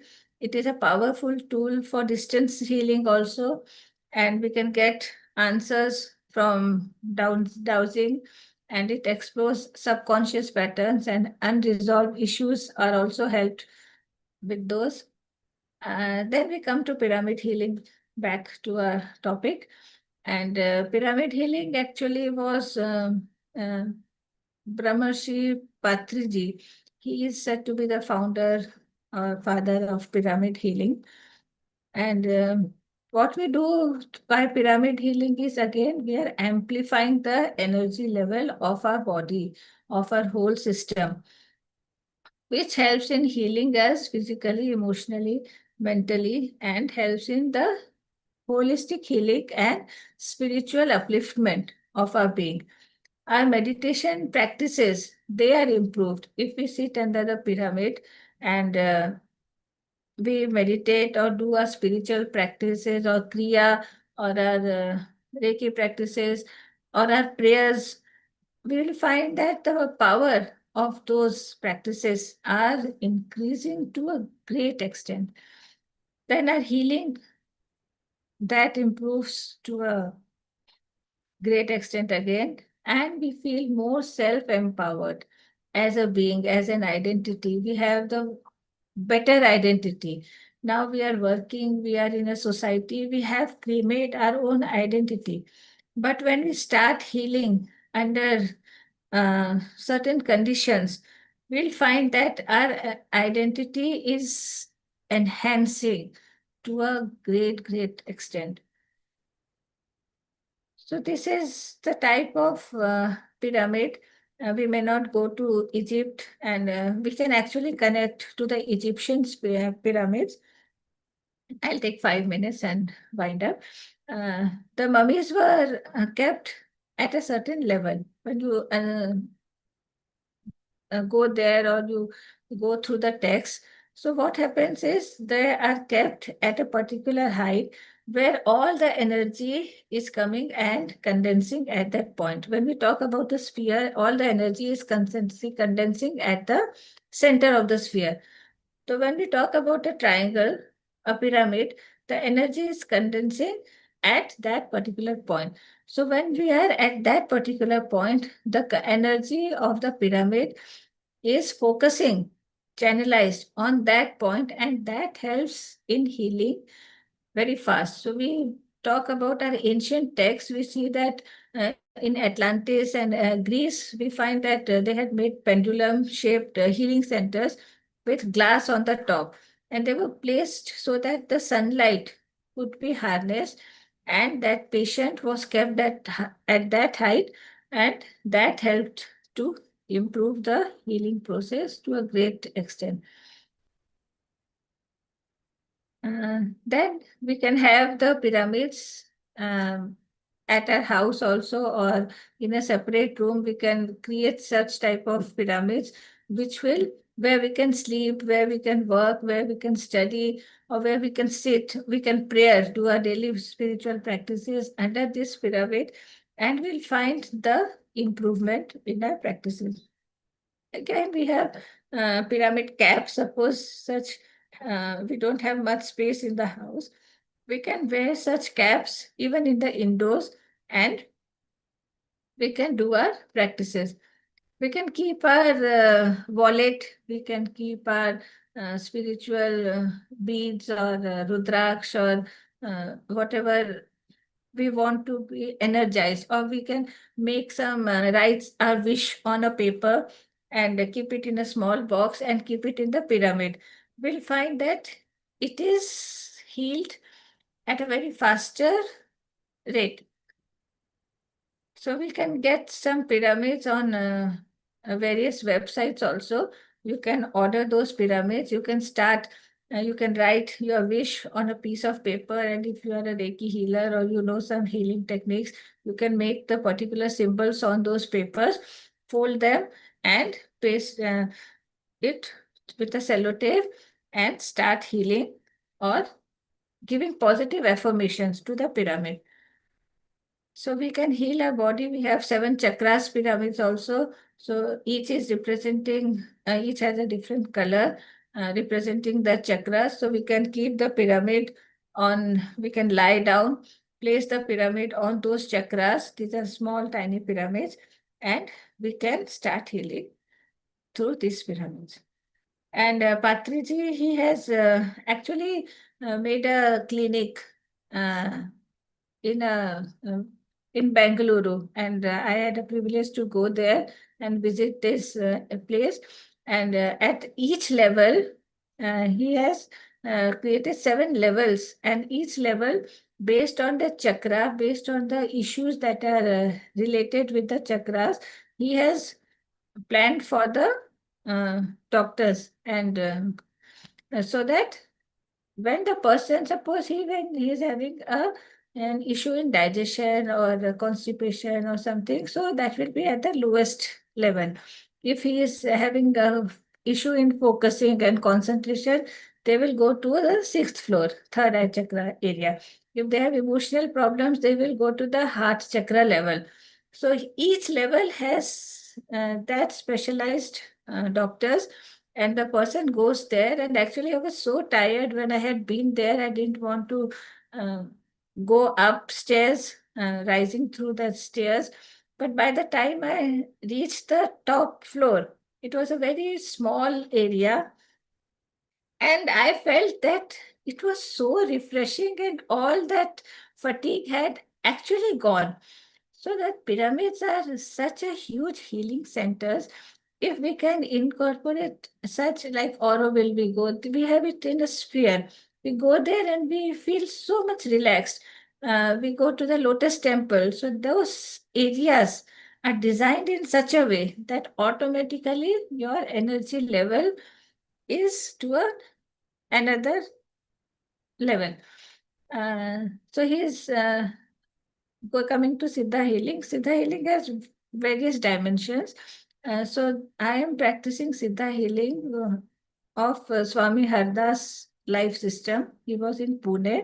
And other, we have healers who are practicing Siddha through pranic healing, through breath control, and other healing techniques. And that is actually, that will take a lot of time, so I could include it here because each healing practice is so vast. So just discussing in a short is a Herculean task. So when we talk about Siddha by Swami Hardas Ji, he has a Kalyan Sadhana. So here what we say, when you do the attunement, which is called the Shakti path, Reiki we do through our hands, and Siddha we do through our eyes. So we have, while practicing Reiki, we can keep our eyes open or closed, that is up to us, because energy is transmitting through the hands. We take the cosmic energy through our hands and transmit it to the other person. But during Siddha healing, we are transmitting the energy through our eyes. So there were some people who came and said, "No, I'm doing Siddha, practicing Siddha, but I'm not getting any results." So then we tried to find out how you are practicing, and they said we are keeping the eyes closed. So that was the issue. And when we started practicing with eyes open, because we are actually releasing the energy through the eyes. So again, it has a very, very huge, miraculous impact. So it again promotes holistic wellness.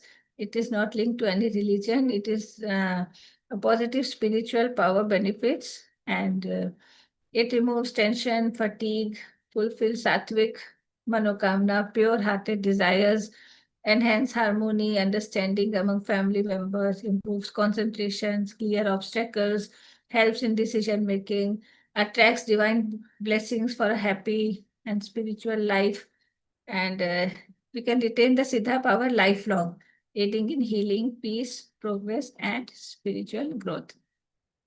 So with this, I'll end here, that a beautiful person draws strength from troubles, smiles during distress, grows stronger with prayer, hope, healing, and I am sure you are one of them.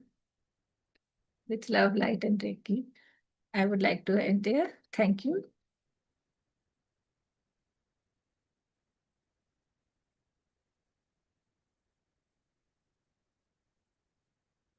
I hope I am on time. I would have been happier if I could have got some more time.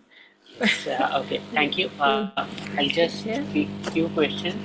Our next panelist has already joined, so I will not be able to take a lot of questions, unfortunately. I wish we could, because I can clearly see there are a lot of questions for you. Um, So I'll be taking 5-6 questions from this, okay, and then we'll introduce Professor Sandeep Kumar, who has joined us already. I can see. Yeah, good. Kushi Singh is asking, can we heal someone who is not in touch with us or far from us? Yes, we can. After you have done your second level of Reiki, then you can heal anybody who is in touch with, not in touch with you, anywhere across the globe. And but the only thing is that he has to have the faith, and he has to give the consent that he wants to be healed. You can send the healing. Otherwise, the energy is blocked and it will not work to that extent. Okay. Jayadev Das is asking, does it have any impact on schizophrenia patients? And another person is asking, does it have any effect on the OCD patients? It has an impact on all types of patients, which I said, what we can think and beyond what we can think. Like sometimes we think of a disease in a through a particular lens, but we find that there are so many parameters that are associated with that issue. So when we are treating to any particular medicine, the medicine will heal that particular issue, but we don't know what emotional, what mental trauma, or what spiritual disorders issues are there that is causing that disease or particular problem, because that disease is not born in a second or in a moment.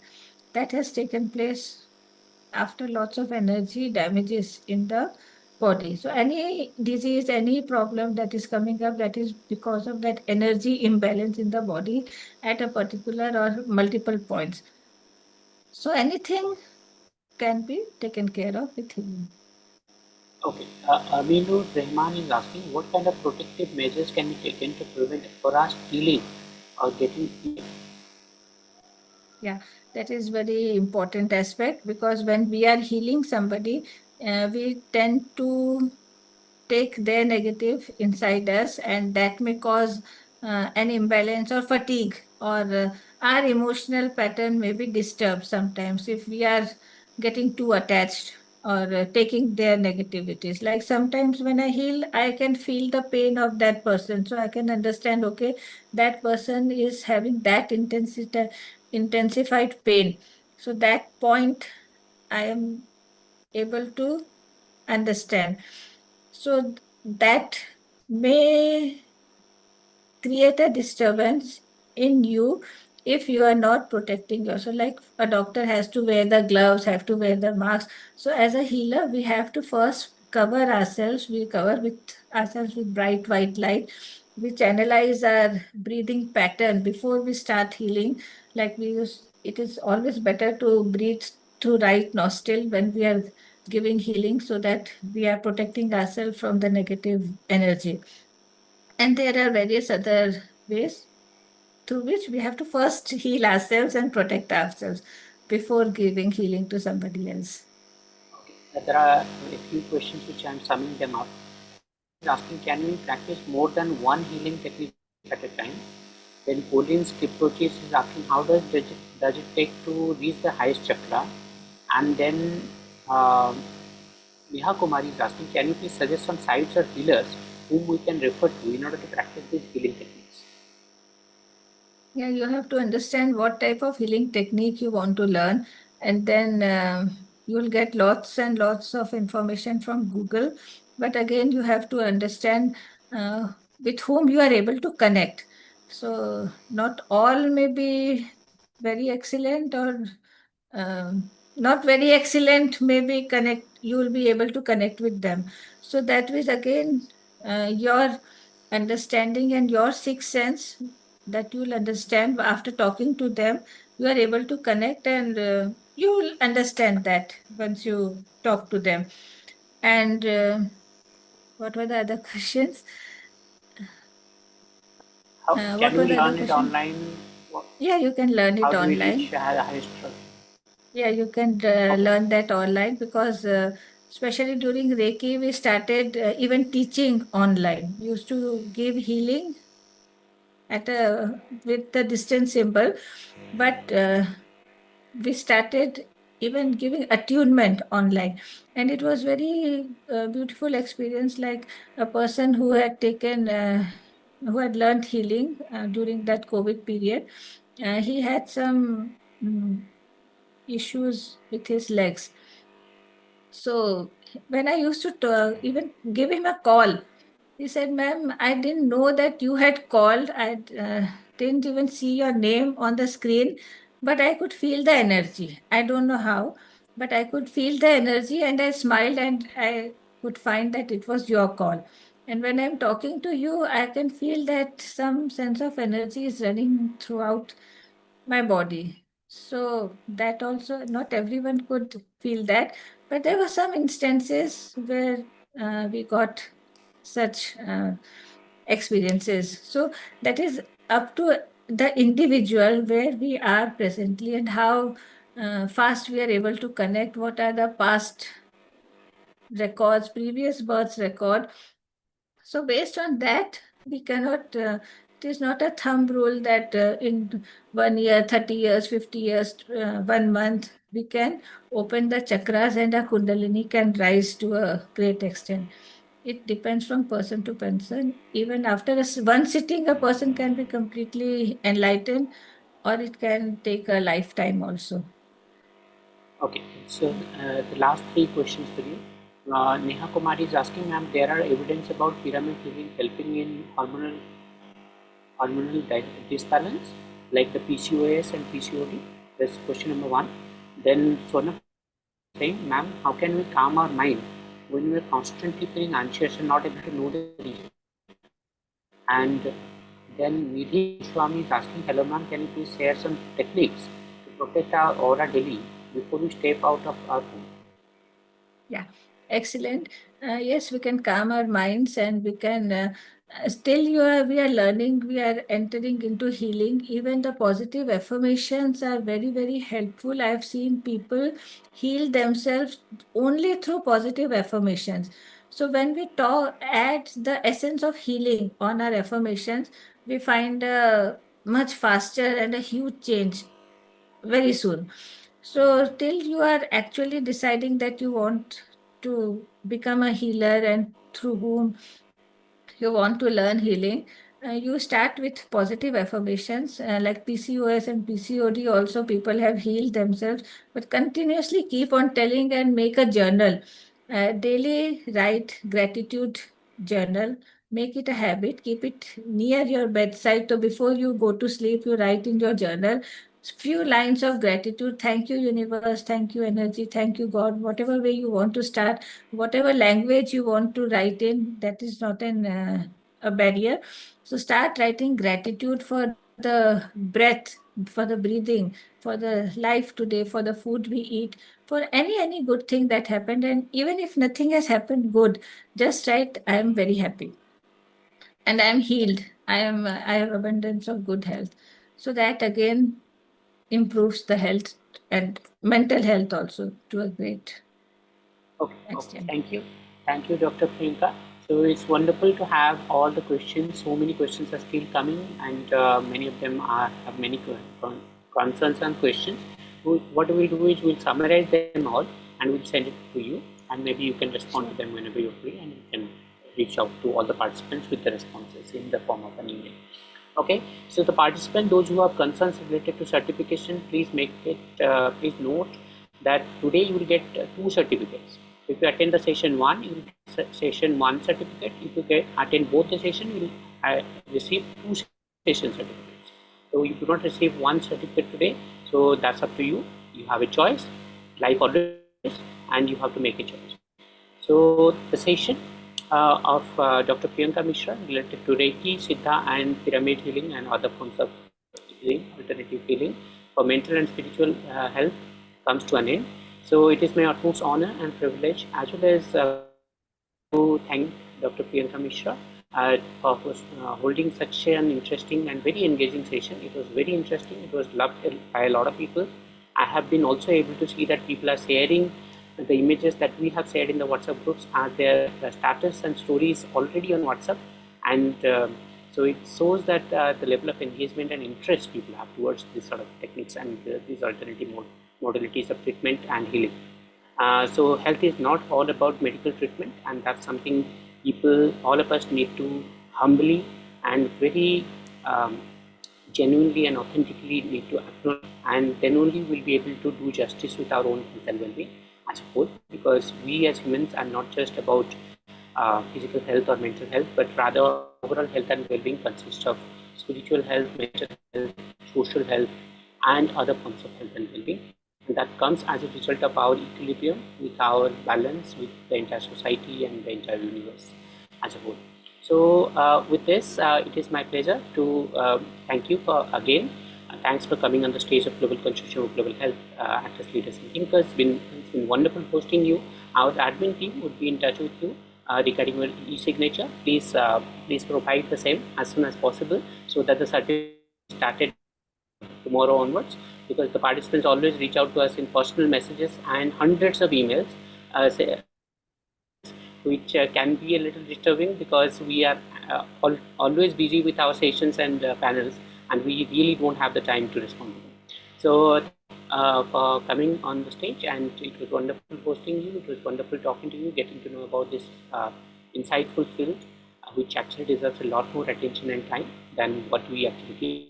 So continuing on the panel, Professor Sandeep Kumar has already arrived. But before that, I will ask Faisal to do the rest of the things. Thank you. And thank you, Dr. Mishra, for that truly enlightening session on alternate healing traditions. So we will now move into our next insightful session under this Global Advanced Training Series, Positive Mental Health for a Fast-Paced Workplace, the role of yoga and meditation in stress and anxiety management. It is our pleasure to welcome Professor Sandeep Kumar, Professor Psychology, Banaras Hindu University, India, Founder Secretary Society of Industrial and Organizational Psychology, India. Professor Kumar will today address the urgent issue of maintaining mental health in modern high-pressure work environments through the lens of yoga and meditation. He will explore tools and frameworks to manage stress, anxiety, and burnout effectively. This session will also be moderated and hosted by Professor Maheshwar Satpathy, who is currently a research fellow, research professor at the Institute for Global Health and UCL Global Business School for Health of University College London, UK, and is also a substantive faculty member, professor at Utkal University, Bhubaneswar, India. He is the director and lead of the Center of Excellence in Environment, Climate Change, and Public Health and Policy, a joint initiative of the Government of India and Odisha since 2023. Professor Satpathy has a humble H index of 79 and cumulative citations over 157,000 plus. He has published extensively 285 plus peer-reviewed scientific articles and book chapters in journals of global repute, notably in Nature, Science, The Lancet, NEJM, JAMA, BMJ, and etc. And uh, to- uh, and has offered keynotes and invited talks at more than 200 top international conferences and global congresses in the past 20 years. He has an impressive allometric score of 68,255, exemplifying the large-scale social impact driven by their work. In the past, he has occupied prestigious positions as research scientist at UNSW Sydney, AIMS New Delhi, and consultant clinical psychology and assistant professor research at Army Hospital RNR, New Delhi. He has held visiting researcherships, fellowships at the University of Oxford and Columbia University in the city of New York. He was a global health consultant, Dalalana School of Public Health, University of Toronto, between 2020 to 2023. Professor Satpathy is an established scholar engaged with planetary health and well-being, global health, mental health, transdisciplinary gender and sexuality studies, and critical development studies focused on sexual and reproductive health and rights, and politics and ethics of social justice, and aim to nurture peace and harmony in the world. He has a successful track record of over 20 years in designing, delivering, and evaluating global and national public health programs. His multifaceted engagements in Asia Pacific, Africa, and Europe, and clinical practice in India have contributed to my well-grounded perspective and expertise. His strong diplomatic skills and a proven track record in developing strategic partnerships have helped form vital global collaborations enriching public health and mental health policies and initiatives. His multidisciplinary approach, integrating development policy with global health, has empowered teams to translate complex research into societal impact in LMICs. We now invite Professor Satpathy to introduce our esteemed speaker, Professor Sandeep Kumar, and initiate the session, please. Okay, thank you. Namaskar, Sandeep ji. Welcome to the stage of Global Consortium of Global Health, Actors, Leaders and Thinkers. It's a pleasure and honor to welcome you, and this is also my privilege to read out your bio, which is extensive in nature. So Professor Sandeep Kumar, it's a very brief bio that I'm reading because your CV is quite vast. Professor Sandeep Kumar, Professor of Psychology, Personal Management and Industrial Relations at Banaras Hindu University, Varanasi, India. He holds specialization degree in Industrial and Organizational Psychology from BHU. He has more than 20 years of experience in teaching, research, administration, extension, consultancy and training. Professor Kumar is currently working as Professor of Psychology and Personal Management and Industrial Relations at the Department of Psychology, Banaras Hindu University, Varanasi, and he is very well known trainer and coach in the field of organizational behavior and human resources development and management among the industry professionals as well as in the academia and social development sector. He is the founder and secretary of the Society of Industrial and Organizational Psychology, SOIOP, which is Varanasi, India, which is a network of partner of Alliance of Organizational Psychology, USA, which is also one of the partnering knowledge delivery organizations today.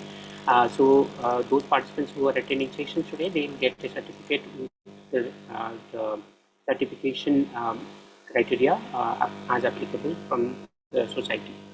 So in addition, he is also a member of several professional bodies and associations such as the American Psychology Association, American Psychological Society, International Association of Applied Psychology, Asian Association of Social Psychology, National Academy of Psychology, Indian Academy of Applied Psychology, and Indian Academy of Health Psychology, and has held senior positions in all these associations.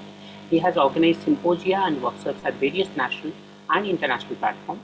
He has traveled to several countries on official deputation and for official visits like South Africa, France, Switzerland, Malaysia, Singapore, Japan, Indonesia, Thailand, Canada, Taiwan, Netherlands, Belgium, United Kingdom, and Ireland and USA to organize symposium and paper presentation. He has published more than 40 research papers in edited books and journals of national and international repute. He has conducted 5 sponsored projects from the funding agencies like the University Grants Commission and Indian Council of Social Sciences Research, New Delhi. Professor Kumar is actively involved in training executives working in public and private sector organizations. He has served in different administrative capacities such as Deputy Chief Proctor, Administrative Warden, Warden Secretary, Athletic Association, FSS, and Professor in Charge, Consultancy Services Units, Faculty of Social Sciences, Banaras Hindu University, just to name a few. So with this very humble and small bio to condense all the wonderful achievements of Professor Sandeep Kumar, I welcome Sandeep Kumar again on the stage of Global Consortium of Global Health, and I request him to take over and illuminate all our learners here, participants here from all over the world to learn more about mental health and how yoga and meditation can be harnessed. The power of that can be harnessed to reduce stress and anxiety and maybe help better, help thrive and strive better in our already hard-pressed organizations. So the stage is all yours, Professor Sandeep Kumar. You may start. Thank you.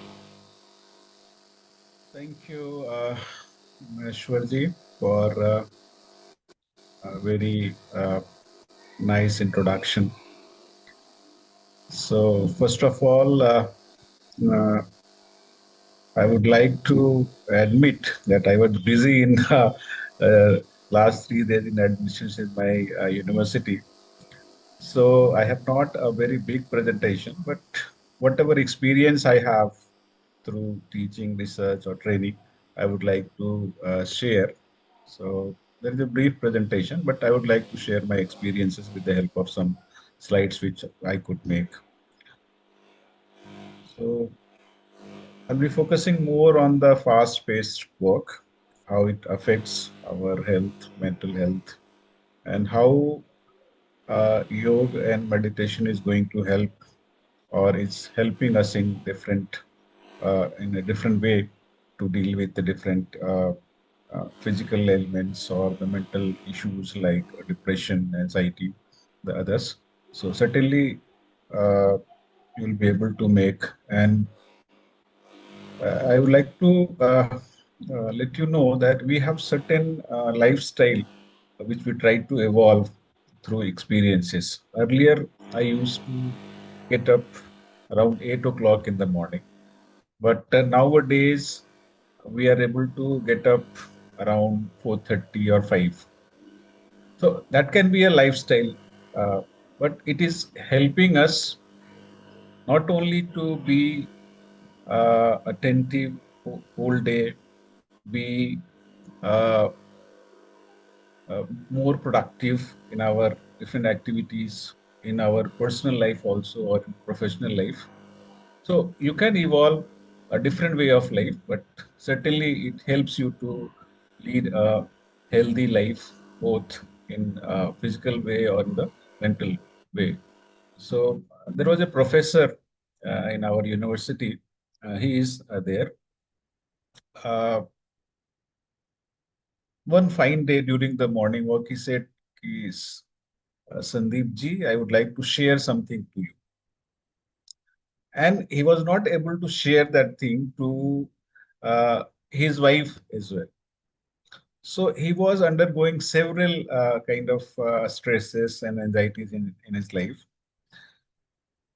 Then he shared, Ki, I'm not able to concentrate on my work. I'm on pills for the depression due to uh, uh, different work pressures, even personal issues he had. So slowly we tried to ask him to come for the morning walk. Then he started sharing his problems, and after that, he became regular. And through some supportive measures, we tried to overcome his personal issues. Like there was a loan from the bank. He was not able to do his regular jobs in the university, and then it led to a chaos in his life. He was more in uh, social activities, and due to those, he was not able to concentrate on his work or give time to family members. So there were many issues, but we could manage through developing a healthy lifestyle. So nowadays we see we have a life where work is nowadays. Last month I was in Delhi. So in the night around 11 p.m., one guy was coming from work, and when I went for a morning walk, I saw him at 6 a.m. He had started for the work. See how stressful this kind of life could be. So maybe we are blessed that we are in a teaching profession, but there are many professions where people have to be more, they're more overloaded. They are long working hours, and due to which they are not able to manage a very healthy and peaceful life. So to overcome this or to deal with these issues, I have prepared a small presentation. I think it will certainly help you to understand. Uh, I hope my presentation is visible to all the uh, Yes, it is visible, but participants. could you please go full screen? Yeah, slideshow Yeah, mode. I will go full screen.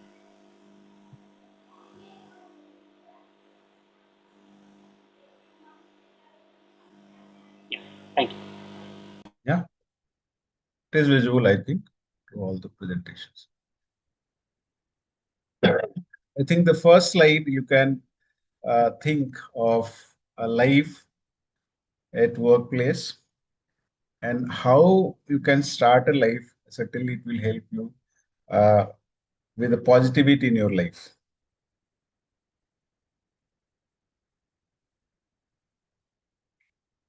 Let us start with a brief, I can say, mm,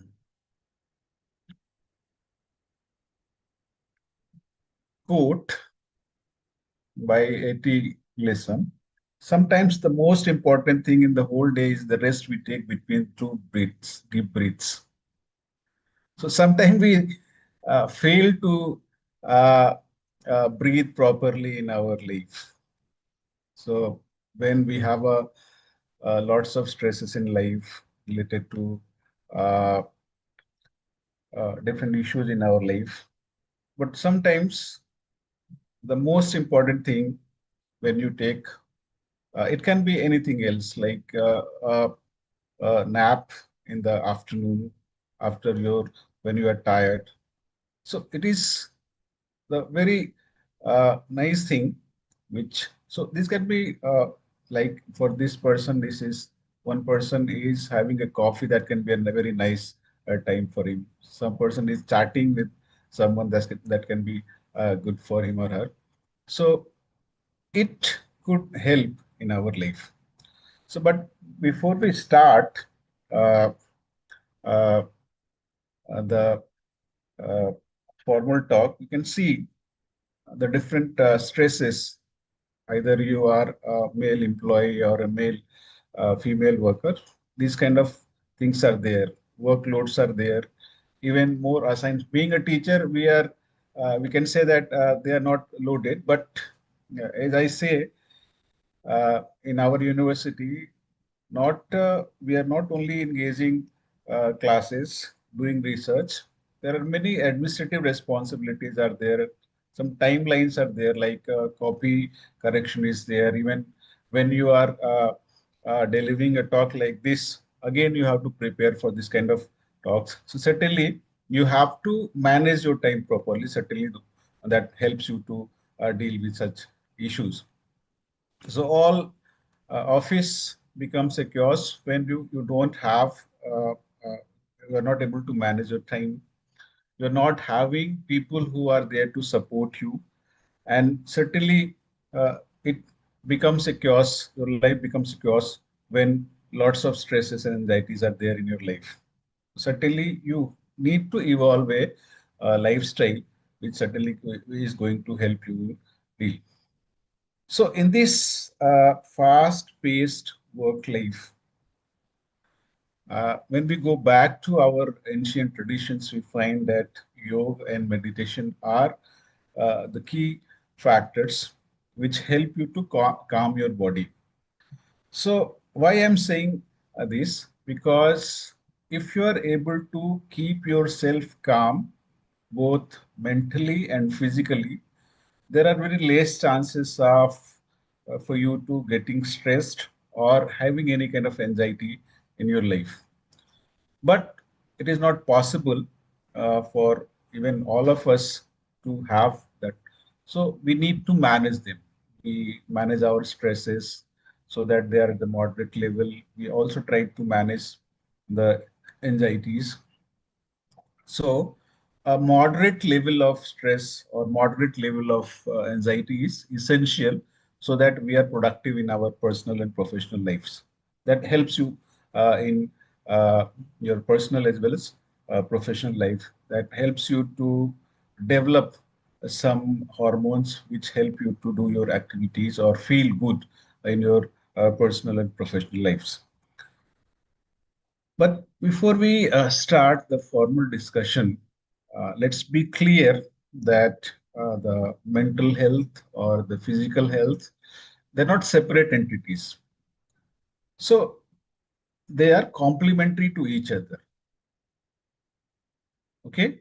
So as a human being, our body, our psyche, they are interdependent. They interact with each other. And if you're not feeling well physically, certainly you'll not be feeling well at a mental level also.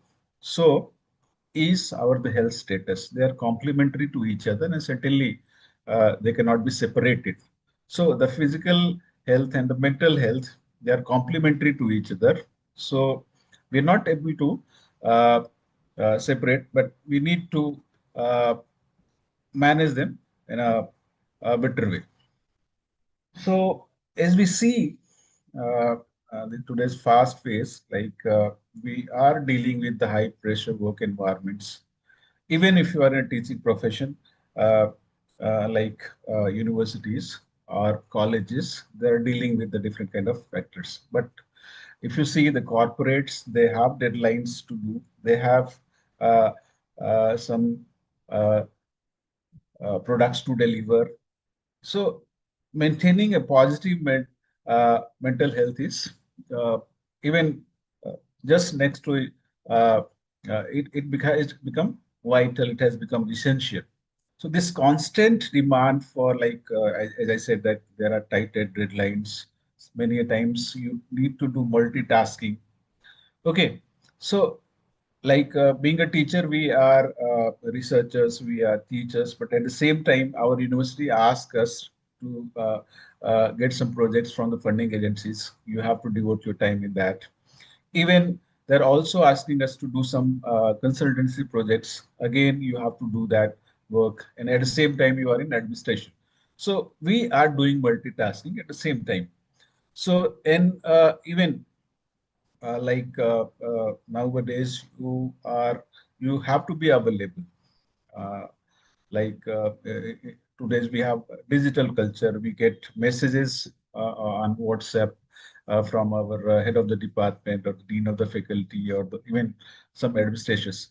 So it also leads to even it is last year when I was administrative warden, there was some issue in the hostel, and boys were fighting, and I got a call at 1 a.m. in the morning, so in the night. So in that case, every you have to be alert, especially when you are in administrative section. So is the job of the police personnel or the people who are in the army. So that surges the level of stress, anxiety. Even many times we are physically and uh, mentally exhausted. So that is a state we call burnout. So these are even different industries or wherever you are working, different sectors, it becomes possible. So, and at present, organizations which include the educational organization, they strive to improve their productivity. They want more publications, they want more projects from the teachers, and even the corporate people, they want more profits or for their companies. So, employee well-being, uh, there is growing recognition of a holistic strategy that can go beyond the traditional wellness programs. So in that case, our traditionals like yoga and meditation is going to help us. So the most effective and accessible tools for managing stress, we can say that promoting mental clarity, the ancient practices of yoga and meditation. Every morning I get up in the at around 4:30 or 5.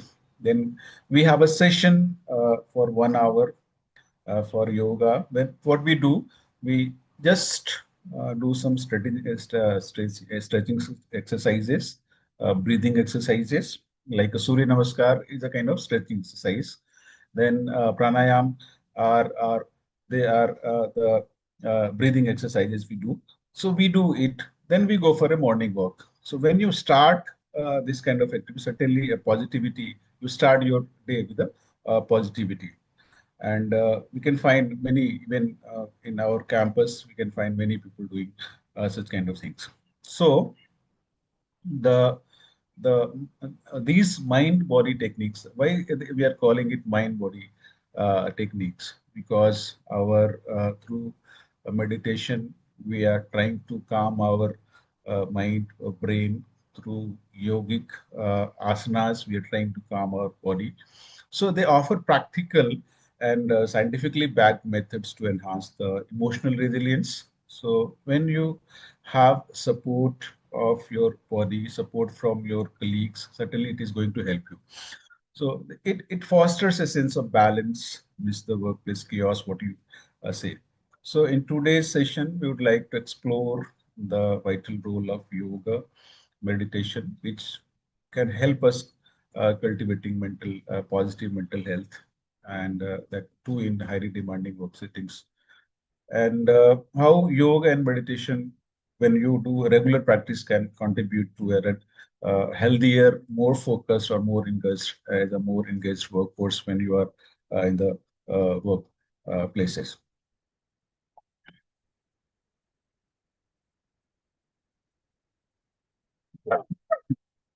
So why this positive mental health is important for us?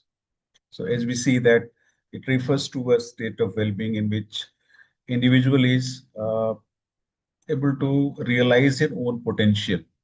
Potential means whatever ability you have, you get that chance to prove it. Then you also have uh, the ability to cope with the normal stresses of life. Like it can be a financial stress, it can be a timeline, or the product to deliver, or doing things on time. So that they're normal stresses in our life. And you also work productively and fruitfully, means not uh, producing some goods, but you are able to deliver to your society, to your organization, that helps you to grow. Not only your organization, but you also develop yourself and contribute to their community. If wherever you are living, suppose you are a person uh, in any organization, corporate organization, or any university, or any nearby company where you are working, or even uh, in a shopping mall you are working. So whatever you do, certainly it contributes to your society. If you are unhealthy, you're not able to give time to your family, you are not able to complete the task on time in the organization, certainly you're not a productive person, you're not able to realize your potential, and certainly you'll not be able to contribute positively to your society wherever you are living. So that is why we need to have a positive mental health, which can help us dealing with, as we are talking about the fast-paced workplaces. So fast-paced workplaces are like these can be like positive mental health and fast workplaces. They're closely interrelated. So you are supportive or conflicting depending on how work environment is managed. So whatever you do at your workplace, like timelines, completing course on time, or doing things in a proper manner, but in a positive workplace, if you have a positive workplace, what you do, like positive mental health and fast pace, they are interrelated.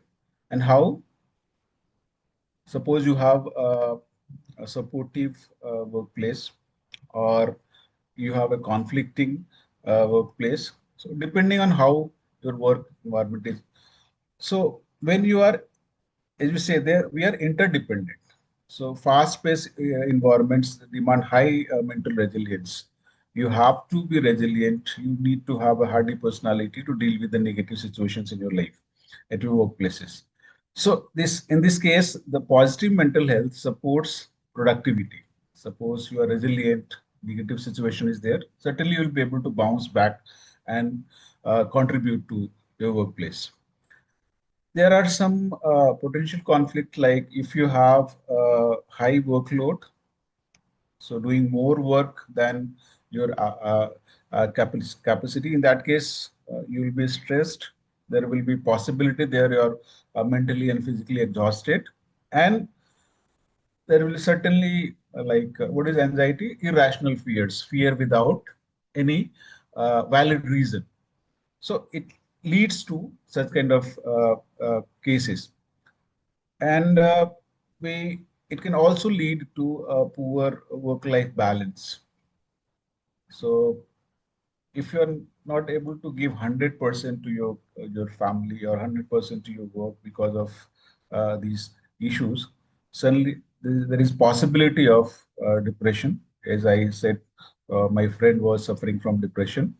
Then there is a possibility of having strained relationship in your family, at your workplace. uh, so I just like to quote. one case of a colleague who was working a specific university. I would not like to name. There was some conflict with two colleagues. I met one who was my friend, and I asked him, Sir, I would like to meet your colleague who is in your department. And you will not believe what he said. कि sir मेरी उनसे बात नहीं होती है, बेहतर होगा आप खुद जाके मिल लें. So we don't talk, better you meet yourself. See how these kind of relations develop. Maybe he was not able to support him. It's a specific case. Maybe some ego issues may be there. So there may be possibility of these cases. So there may be some potential conflict if you are not having a supportive uh, workplace. On the other hand, uh, I would like to quote one uh, case of my department. I was suffering from dengue, and I called my head of the department. Uh, uh, I called him, sir, मेरी तबीयत खराब है, ऐसे ऐसे है. What to do? How to apply for leave? You'll not believe what he said. कि संदीप जी आप छुट्टी की चिंता मत कीजिए, पहले अपना ध्यान रखिए, उसके बाद जब आप ठीक होके आएंगे, we'll take care of the leave. And you'll not believe he came along with a colleague to see me in the evening. So that kind of support, if you have at your workplace, certainly uh, you will have that productivity, collaboration with your colleagues, and certainly it will help you. So that's why I said that there should be a positive synergy, and when we are able to properly manage our work lives. So for that, we need supportive leadership, as I said in my case. We also need to have some reasonable autonomy. Many times our jobs are scripted. So when your jobs are scripted, you are said, you're told that you have to do this and that too in this way. So you don't have autonomy. Certainly you feel that you don't have any role to play in that case. So reasonable autonomy is also needed. Recognition and feedback. So whatever good or bad you are doing, you are not recognized. Any good thing you are not recognized. Nowadays, we see when you publish a paper or you present a paper, now universities recognize you through their web portals or social media platforms. So that kind of recognition I have seen in some IITs, even my university has doing, IIMs are also doing. If you get a big project, they also recognize you through the different social media platforms. So certainly it gives you recognition, and also if you're not able to do or perform well, get some feedback in that case. Mental health resources are also needed nowadays. Our university has started a very good initiative for teachers as well as uh, for students. We have a student well-being initiative, and at the same time we have uh, a life skill training programs for our students and faculty as well. So for students and faculties, we are organizing yoga sessions. We are organizing uh, uh, these workshops, and we are also sending our teachers for nurturing future leadership programs. So senior or junior, wherever they are going to IIMs or IITs, wherever these programs are organized by Ministry of Education. So these mental health resources certainly gives you, and there are clear expectations and priorities are there. So that gives you a clarity what you're doing. Your work is meaningful. When you feel your work is meaningful, only when you get a feedback, when you get recognition by your family members or your workplace, wherever you are working. So it gives you that kind of support when you. So if you see, like when we say stress is an outcome of fast-paced workplace, how it can lead to uh, uh, stress when you're working. Like it is a psychological or physiological outcome of a fast-paced work. So due to So how? Because you have a constant demand. So we do many times do multitasking. We are engaged in admissions. We are in administration. We are have to at the same time engage our classes. And if you have completed examinations, you have to evaluate your answers. So many times, last even after COVID, we have not it was not possible for university to allow for go for summer vacations as well, because there were examinations going on. Even last year, we are not we could not avail summer vacations due to the admission programs. This year we could avail. Now admissions have started, so we could get 1 month break in these summers. So why it is? Because you need some recovery time, and summers are or winter breaks are a time of recovery. Uh, at the same time, if you get a proper sleep, it is a kind of recovery from whatever fatigue you got whole day. So that leads to limited recovery time. High expectations are placed on employees, more demands. Suppose you are insurance agent or employee in insurance company. So if you are able to get this much business, you will be getting the bonus or incentive. If not, you will not be getting. So that expectations are always there. Even I have seen my friends in different organizations. They are earning their salaries. See, now, even I think in near future, we also would need to earn our salaries. So how we are going to do this, being a teachers, So we have started doing. So how you are going to cater our needs? You have to do uh, these consultancies. You have to bring projects. You have to do some uh, counseling sessions within the university, so that you can earn some uh, revenue for your organization. We have even every year, UGC is saying how much you are earning from your resources. So we have started some self-financing programs. Again, so whatever you teach in self-financing programs will be over and above of your regular teaching load. Okay, see, that should be more over and above. For example, I'm professor. I have to uh, even take 14 lectures. Nowadays, we are burdened with 20, 20, 22, 24 lectures per week, because you have to earn money for your department, for your university. So every year how much you earn. So this is extra burden which is being put on even people like teachers. So self-financing programs have started. Even I see different colleges and universities, they have started self-financing. So self-financing programs, most of the time, they are over and above your regular teaching load. So extra burden is again there, and certainly it leads to.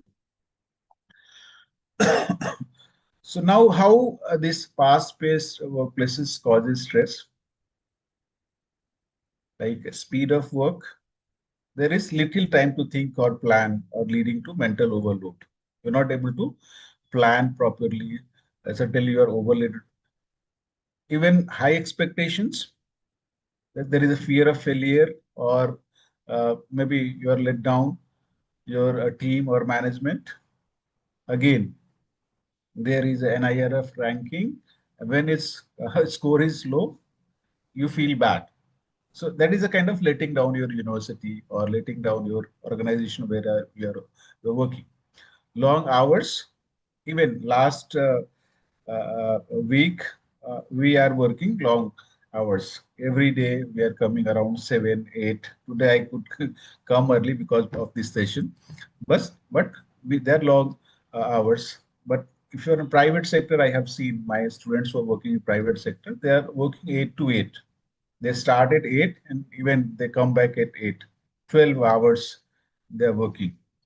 So, or they are commuting because of the work. So long hours are there. So they certainly disturbs your rate, not able to recover from the last day's fatigue, and even personal life is also affected because of unclear priorities are there. There is confusion because of the decision fatigue. You're not able to do lack of support whenever your family is not supporting or your boss is not supporting because of so you feel isolated that leads to that you're even you're overwhelmed. Frequent changes like lack of control or uncertainty is there. Ultimately, it leads to even because of these COET and NTA issues, we are not able to start our sessions. Luckily, we have started now, but last year even we started around September. So 10, your session is delayed because of that. So that uncertainty is again even in the teaching. Uh, so what happens to our body because of this stress? So in response to high pressure environments, our brain activates the stress response that is normally called a fight or a flight response in the different theories. Hormones like cortisol and adrenaline are released, and continuous release lead to a negative impact on our health. Not only physical health, mental health is also affected because of these hormones which are continuously secreted because of stress in our life. Over the time, when it becomes chronic, it means the long term. Chronic means basically long term stresses are there. So that can lead to fatigue. You feel anxious because of that. You are depressed. You're not able to sleep during the night. Insomnia is there. And ultimately, there is a case of burnout. You are exhausted completely because of your certainly you are not able to, you don't feel like working. ठीक है आपका मन ही नहीं करने के लिए करता है and physical issues like headache, blood pressure, they also may develop. And even stress can reduce your immune response. Your immune response is suppressed because of this. So this immune response can lead to lowering of what we call our uh, uh, cells which kill bacteria or viruses. There are T cells, there are B cells which kills bacteria. So that the possibility of infections, possibility of diseases increases when you are under stress.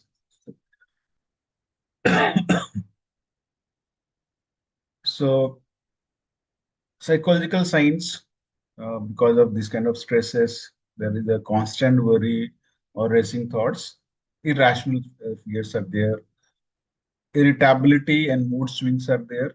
You are easily, can be easily irritated because of small things, difficulty in concentrating. You are not able to concentrate properly because of your uh, uh, stresses, and certainly you lose motivation or engagement in your workplace issues. So these all these things impacts your mental health. You feel depressed, you feel anxious, you may develop other uh, uh, psychological problems because of these stresses. On the other hand, anxiety is also one of the outcomes of the fast-paced workplace. Can be a direct outcome. How? When there are constant demands, you don't have any control what you are doing, and at the same time, it is added by the insufficient support for your work. Maybe the men are not available, human resources not available, funds are not available. So it leads to employees' mental and emotional coping capacities. So they may be diminished, they may decrease. You're not able to cope with these kind of demands at the workplaces. So all these leads to what we call anxiety. irrational fear. You always are fearful. You feel that you're not able to complete your task on time. You will not be able to deliver what you the deliverables at your workplace. So this leads to this kind of feeling. Even you feel worthless. ठीक है, आपको लगता है कि आप कुछ contribute ही नहीं कर पा रहे हैं. So this worthlessness feeling, worthless, feel worthless, you feel helpless in these conditions. And ultimately, when you feel helpless continuously, it becomes part of your life, and that leads to uh, feeling of worthlessness, and ultimately depressive symptoms start. So how these are connected? The fast-paced work and anxiety are connected. So see, fast-paced workplace factor like constant deadlines and urgency. This leads to chronic stress, long-term stresses we call. So you feel overwhelmed and you are on the edge. So that result, these are the anxiety symptoms. Then there is lack of control or unpredictability. So you feel overloaded, mental overload is there, racing thoughts are there. There is feeling of failure. You fear of failure is always. So when there is, you're not able to predict what you are going to get out of whatever you're doing. So there is fear of failure. Always you are under fear, that kind of anxiety symptom. So, as we said, as I said that we are doing multitasking. See, multitasking leads to cognitive fatigue. You're not able to uh, solve your problems properly. You are not able to make proper decisions. You're not able to even you're not able to memorize things properly. That leads to cognitive fatigue. So you are not able to concentrate. You're always restless. These again anxiety symptoms. So when you are doing working long hours, there is poor recovery. So it leads to sleep disruptions, nightmares may be there, physical exhaustion is there. So fatigue, irritability, dread is always there. So these are, so how stress is leading to anxiety, you can see properly. So low autonomy and unclear roles is there. As I said, you feel helpless, you feel hopeless, you feel worthless. So then, and because of that, you always worry about your performance. You always seek approvals from others. You're not able to understand what you are doing. So these leads to anxiety symptoms, and always it happens when you may also be feeling when you're at workplace, in your offices or wherever you are working. So, what is the mechanism of development of anxiety because of the fast workplace? So, when you're working in the fast-paced workplace, there is prolonged stress, and these prolonged stress is leading to feeling of anxiousness that is called anxiety. So, fast-paced work environment triggers stress hormones like cortisol. It is there, and over the time, when this stress does not subside, it means continuously different type of stresses is coming in your life, especially with back-to-back deadlines. You're not able to take rest. Okay, so it happens. So what happens because of this? Your brain adapts to be in a constant detection. So you're always feeling threat because of any reason. So there is a threat detection mode. And what happens because of this? So this eventually the stress response become internalized as anxiety. You internalize it. आपकी body सीख लेती है उसी तरीके से. ठीक है? You internalize as anxiety, and even when there is no immediate pressure. So, and when there is no immediate pressure means there is no reason to be anxious. And when you feel anxious because of no proper reason, that is the case of anxiety. As I said, what is anxiety? fear without a proper valid reason.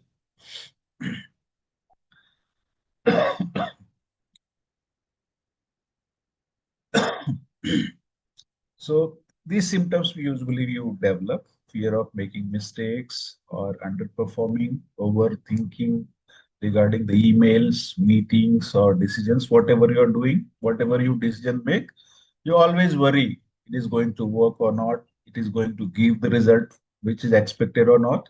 Always uh, these kind of feelings are there. So what we do, we start avoiding the work. We procrastinate it, means we delay the work what we do. So what is procrastination? Delaying of your work. Okay, you delay your work. And why do you do? Because of the worry. Okay, it will be good or not, it will be acceptable or not. So what people will think.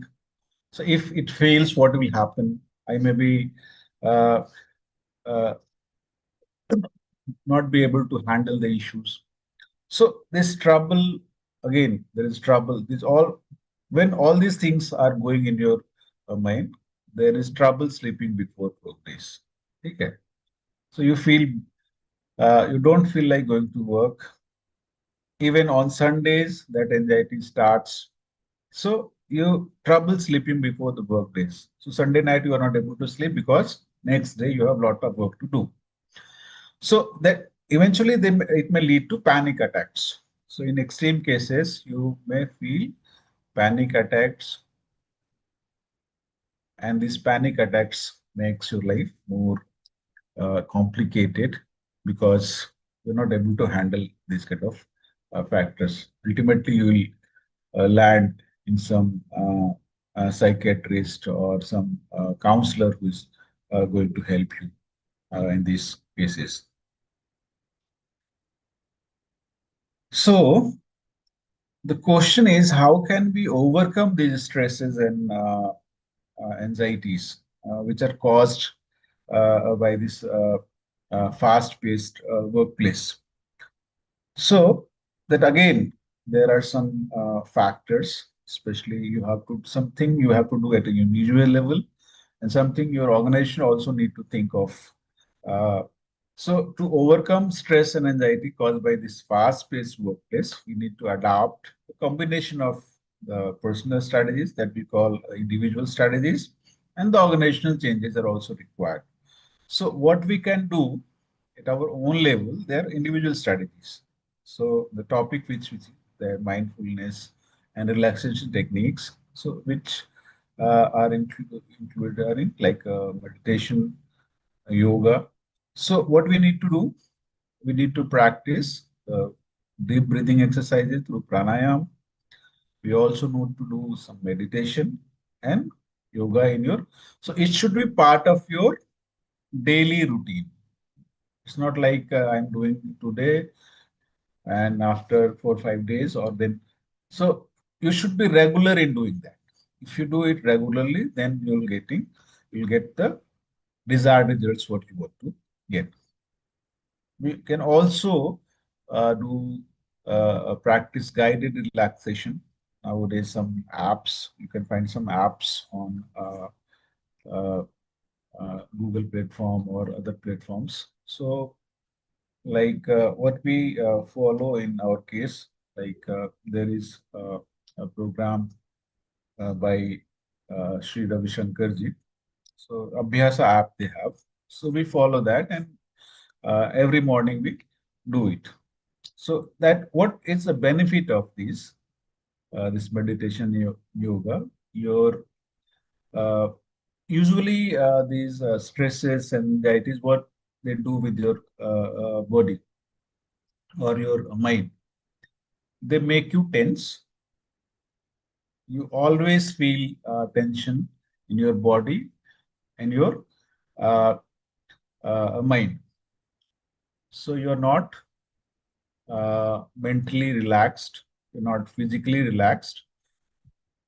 So that leads to negative impacts in our life.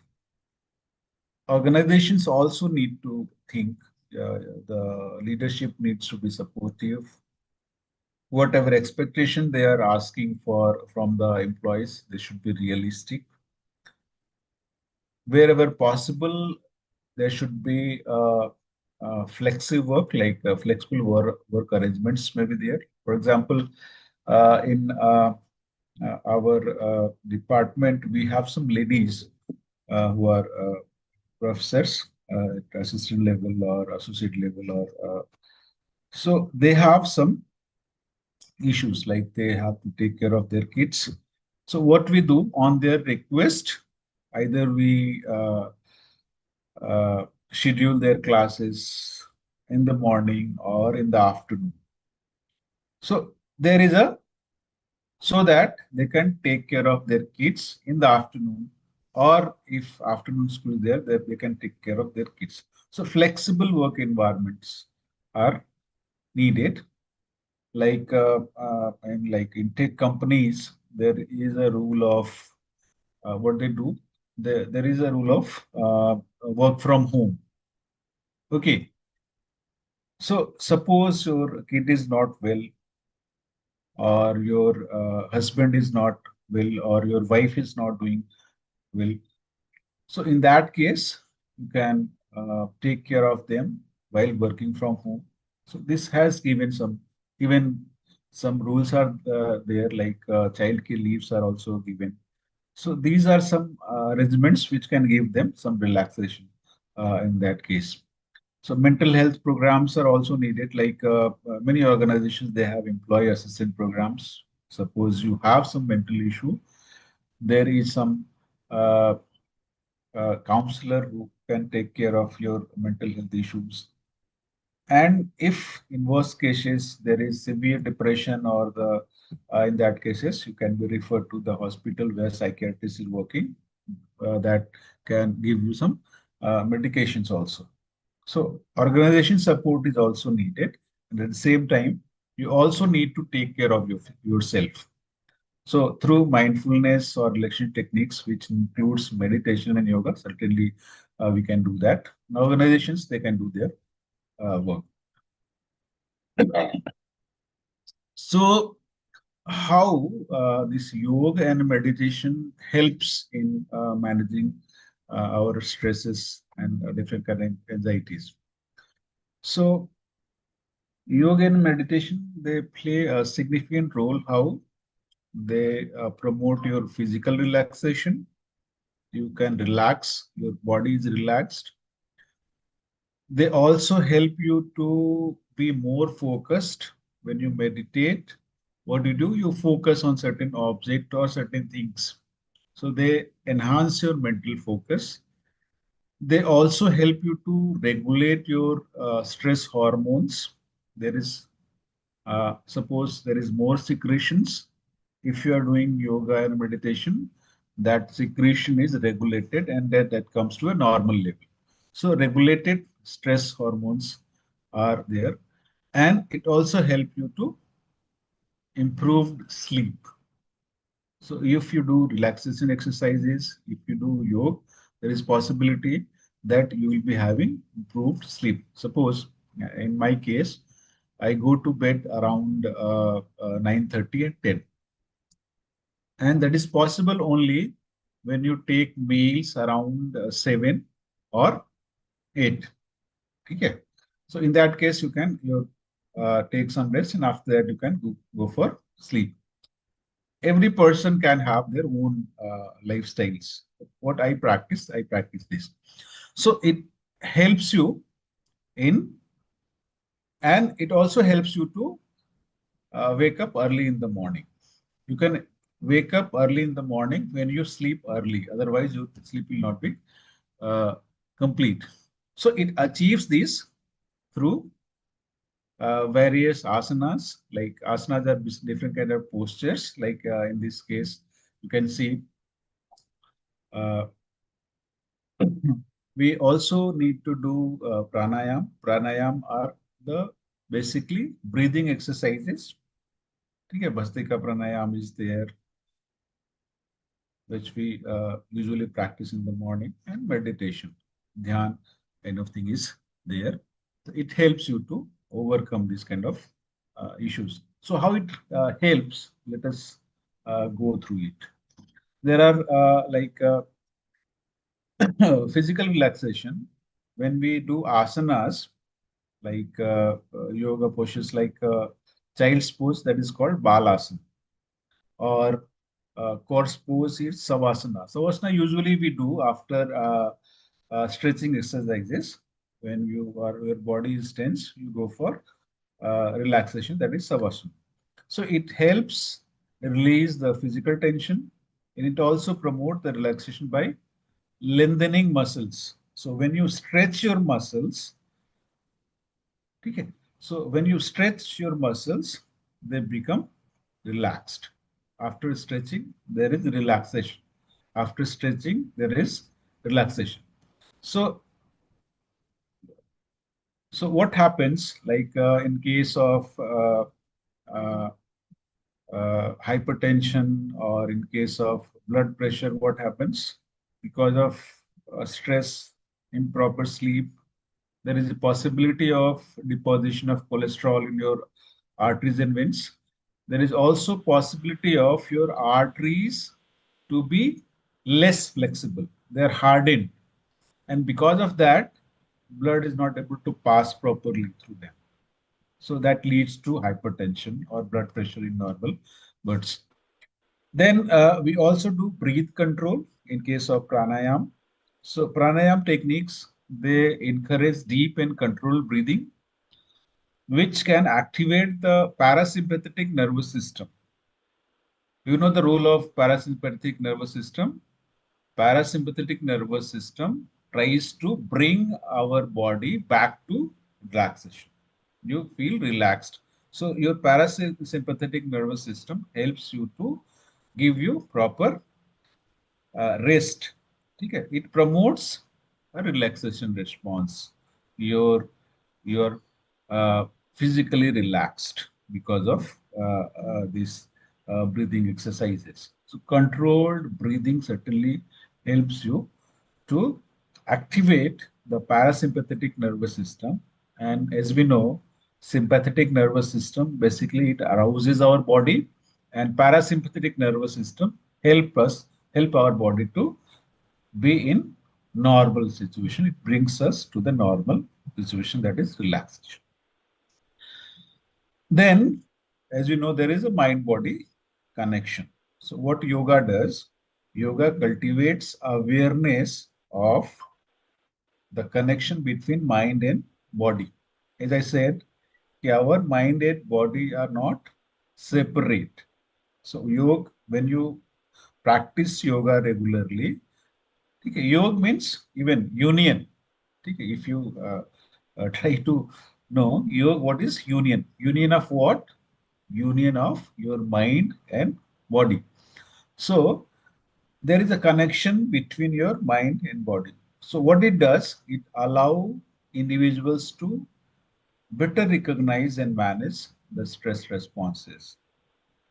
So when you practice yoga regularly, means different asanas, different breathing exercises, even after that, when you do uh, focus on a particular thing, particular thought, or particular even object, we are basically doing meditation. So in that case, you are able to calm your body and mind. Certainly, it calms your body and mind. Then, Dr. then Sandeep, can we yeah, take a brief break now? Let's read out a few questions, and after yeah, that you can resume. Okay. Been 1 hour. Okay. So Faisal, because I dropped in between, so I lost a few charts. So could you please read out few questions so that Professor Sandeep can respond to them? Thank you. Yeah, sure. So Arya Sonsi has asked that as an HR professional, what initiatives should one take to avoid such stress and anxiety in employees? uh, I am from psychology department, but we have course in our department like MBA HR. It is called Master of Personal Management and Industrial Relations. So I'm in constant touch with my students. who are basically HR professionals or they are personal managers. So they are taking care of all these. So uh, one of my student who is working in Agrovet, is that Godrej Agrovet companies there. What they have done, they are trying to train their employees for the whatever kind of practices we are talking here. And they have developed a app, even they have bought, and each and every employee is using that particular app. And even he gave me a license for a few days. I used it. So there is like this session we are trying to make whoever join the session aware about how stress or anxiety affects us both at the physical level, both at the so when you are aware about all these things, you what do? You try to practice healthy lifestyle. Okay, when you practice, go for a healthy lifestyle. Healthy lifestyle includes physical activities. It includes uh, uh, the healthy diets. Even so, you have to have a proper routine. So, as a HR professional, as I said, you have uh, uh, provision of flexi work where you give uh, uh, your employees some uh, flexibility of the working hours. They can come at the designated times. You also have some LTC or holiday programs. So these are all things. So even uh, I would like to quote one case where of this power grid. What they're doing, they have a program which is called Next Innings. The employees who are going to retire after working whole of their life at the age of 58 or 59 or 60 they are so they organize a program called Next Innings, means after retirement how you are going to manage your life. So in that case what they do, they train them to how to manage their finances. They also train them to how to manage their physical health, how to manage their mental health, and how to keep themselves engaged. So nowadays we have employee engagement programs. Many organizations they do have employee engagement programs. So it helps the employees to be engaged. Okay, I don't think our teachers were celebrating their birthdays in the department. Nowadays, I can see we are celebrating, even our students are celebrating our birthdays in the department. So this helps you to connect with each other, develop good relations.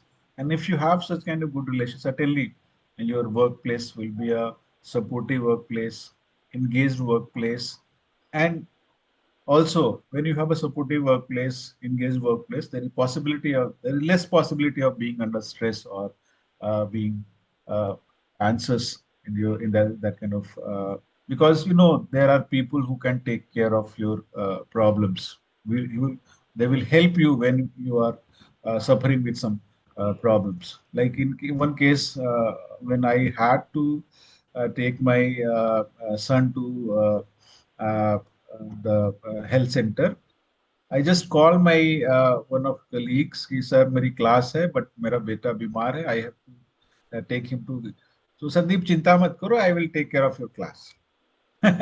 So if you have such kind of supportive workplace, ultimately you will not be under stress. Exactly, sir.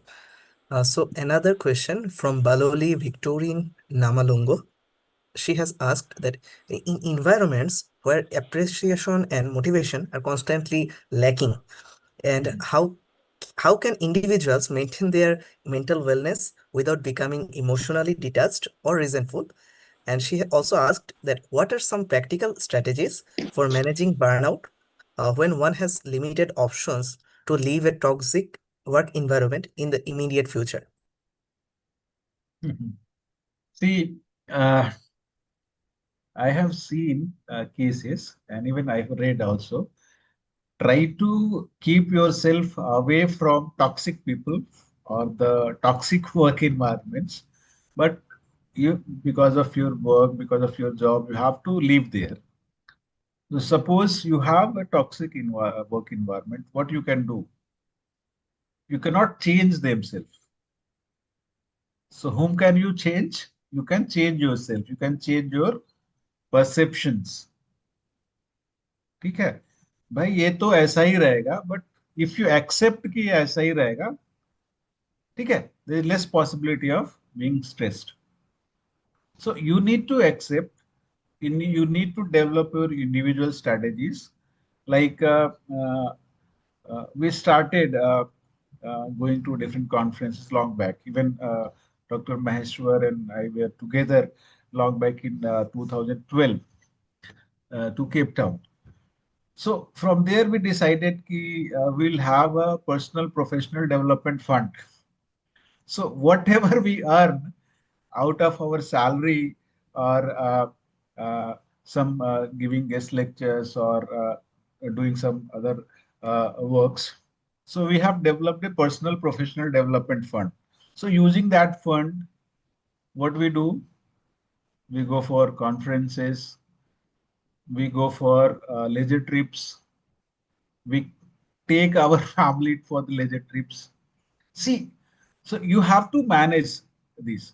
So ultimately, your family life will be good. You yourself will feel recognized by your own self. So you need to develop the individual strategies. So individual strategies will help. So when you are not able to change your work uh, environment, you need to develop a different perception and at the same time develop individual strategies to deal with that kind of environment. Certainly, you need to accept them and ultimately you need to develop your own strategies to deal with your workplaces.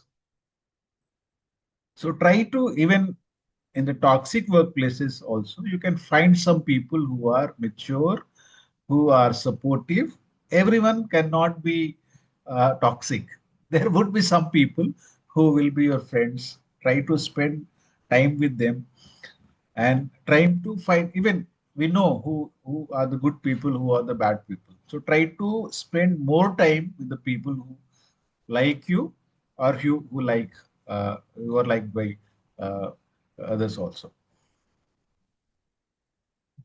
Thank you, sir. So another question from Sadia Afrin. She has asked that is hypnic shock during sleep related to anxiety? Is there any treatment for frequent hypnic shocks during sleep?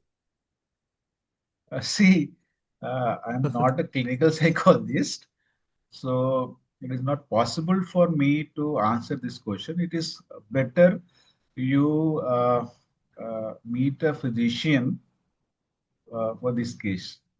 Okay. It is, I think it is a case of physician who can help you. Maybe they can help you by taking some medicines, or they may also help you by giving some exercises. Using that, you may deal with the issue. So there are some limitations. We can do counseling, but there are some limitations. Like we cannot uh, practice the clinical things also. So in that case, you need to meet some clinical psychologists, or you need to meet some psychiatrists, or the physicians who can help. Yes. Okay. Right. So let me ask a few more questions to you, Dr. Sandeep. Mm. Is by Salihu Ahmed. He is from Nigeria. He asks, would you suggest and recommend the use of stimulant or energy drinks in order to achieve multitask? As we in academics are always committed to a lot of responsibilities, and he is thanking you for the educative session. Mhm. See, multitask or multitasking has become a necessity. We all do. In the morning, I started my day with admission works. In the afternoon, I had another meeting. In the evening, I have this session. So we do multitask, but you need to manage your time properly. You also need to have a diary so that there are less classes. Okay, you need to have a your time management. You also need to decide your priorities. Okay, so on the basis of your priorities, you can manage your, so managing time is very much important when you have to do multitasking. And suppose you have many works to do on the same day.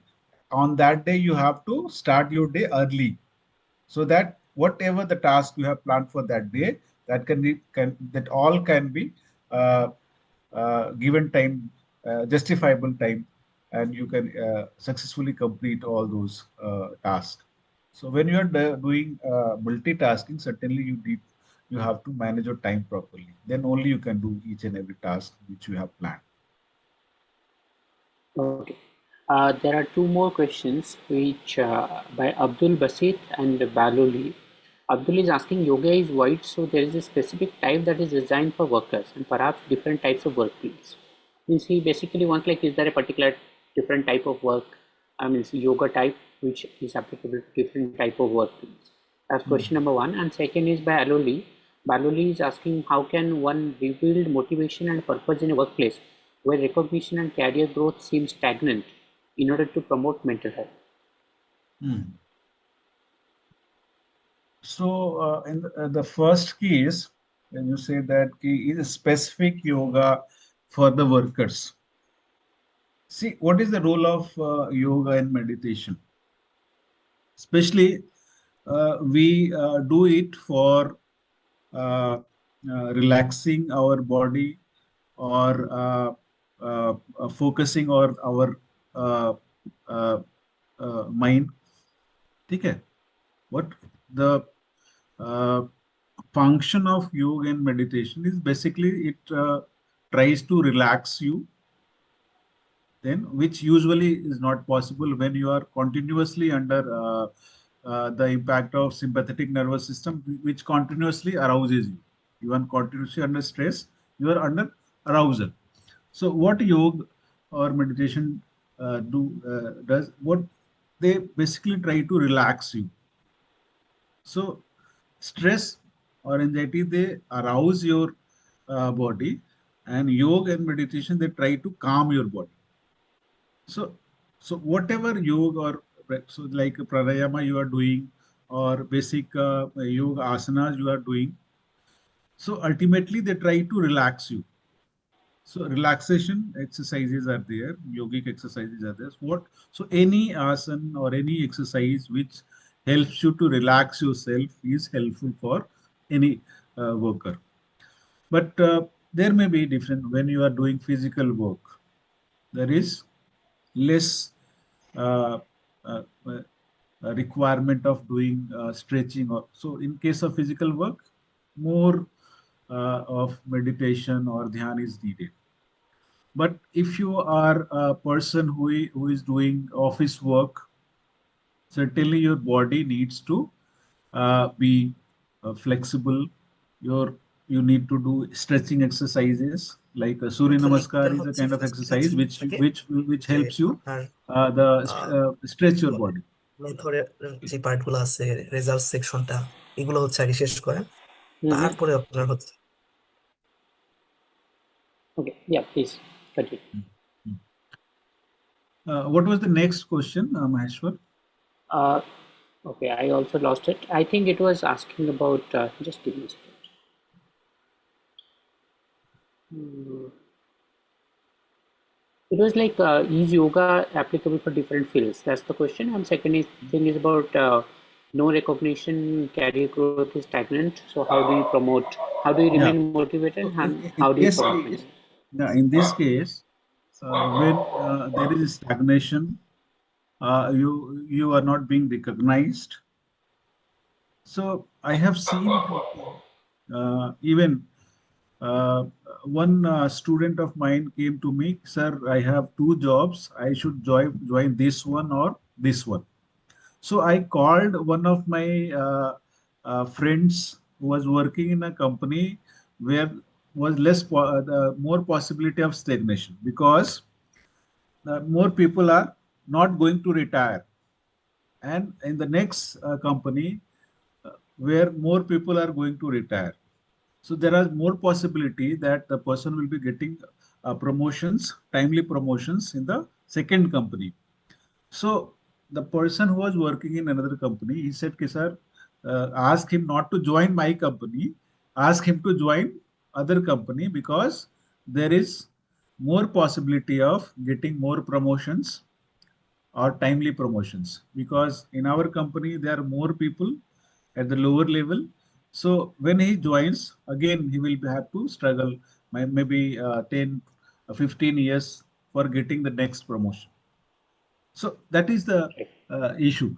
So when you feel there is stagnation, so in most of the cases, people try to get to switch to another organization where possibility of uh, promotions are more. Okay, but don't leave your organization before joining another. So I, Yes. so I will not ask you to resign. Just search for the next. But when you get the next, then only leave your organization.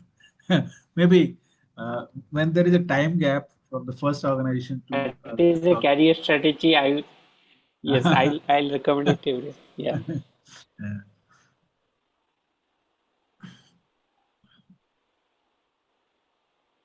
definitely. Okay, so Dr. Sandeep, please continue with your training, and then we'll take the further questions at the end. Hmm. Thank you. Thank you.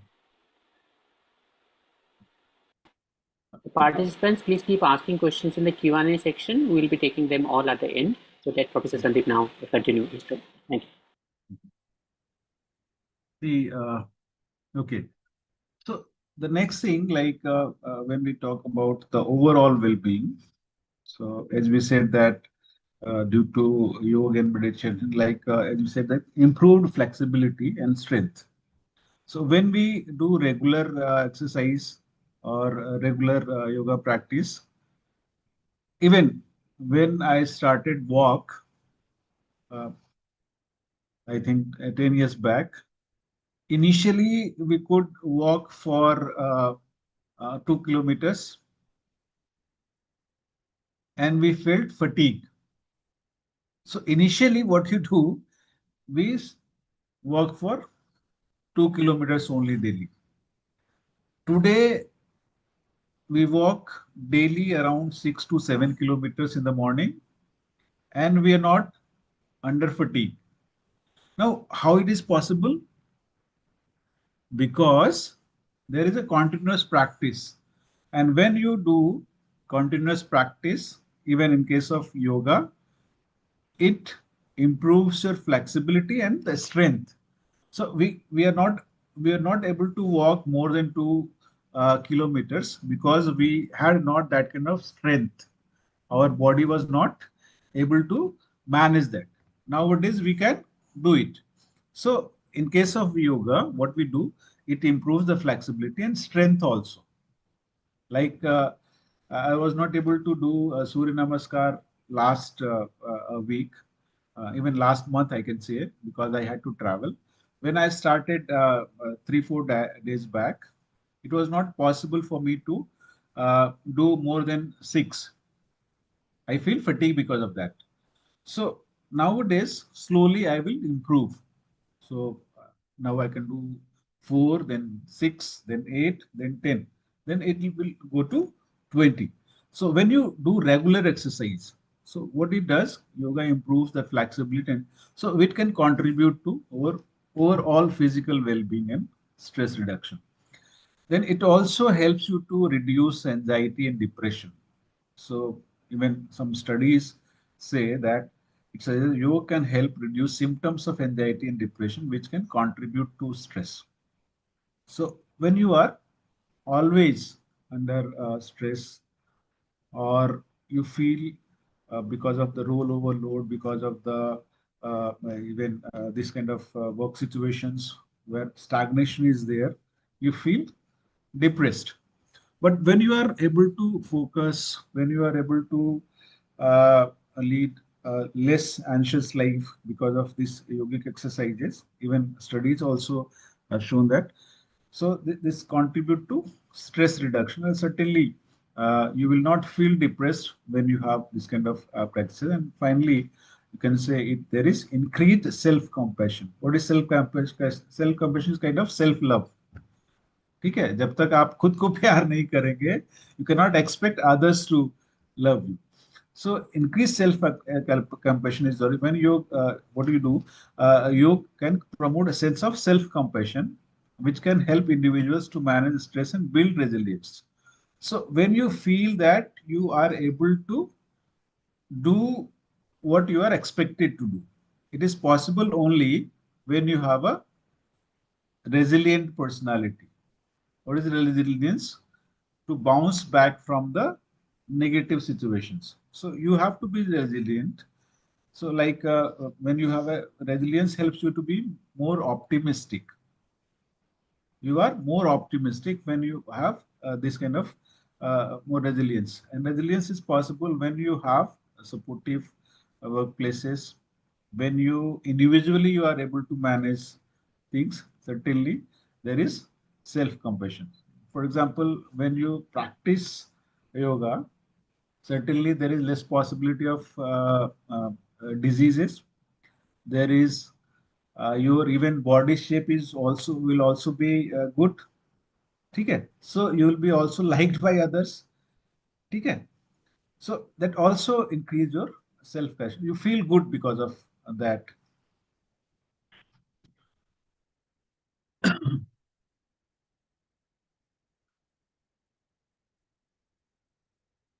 So in essence, we can say that yoga and meditation offers a holistic approach to manage stress and anxiety by addressing the physical, mental, and emotional aspects of stress, anxiety through a combination of physical postures, breathing exercises, and mindful practice. And in the last, I would like to show one TED talk, which will help you to understand why moving or doing this kind of activities are important. And then we'll after that we take questions and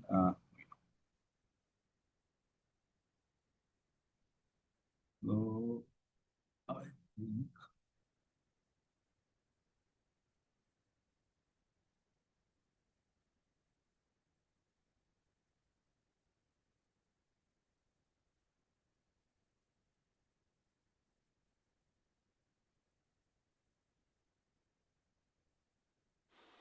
Participants, please keep posting your questions in the Q&A section. We'll be taking them at the end, and we'll be allowing 2 people, depending on time, to ask the questions directly to Professor Sandeep Kumar. So please keep posting questions. If we find your question to be very interesting, we might allow you to also ask questions directly.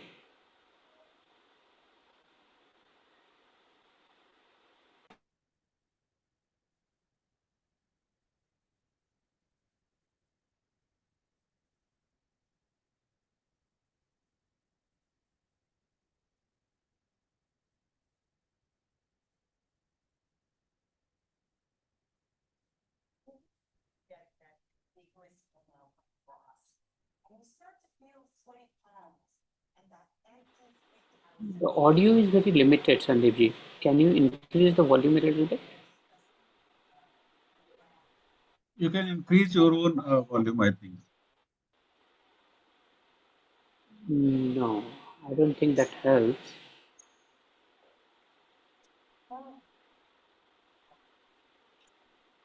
No, it's not increasing. I will choose Sir, maximum. you may share the link here so that participants can see the video. Meanwhile, Could you please Okay, share the link? I will share the link also. Yeah. What you have to do is you have to increase the volume is already increased. So yeah, I will share the link also sure. in the chat.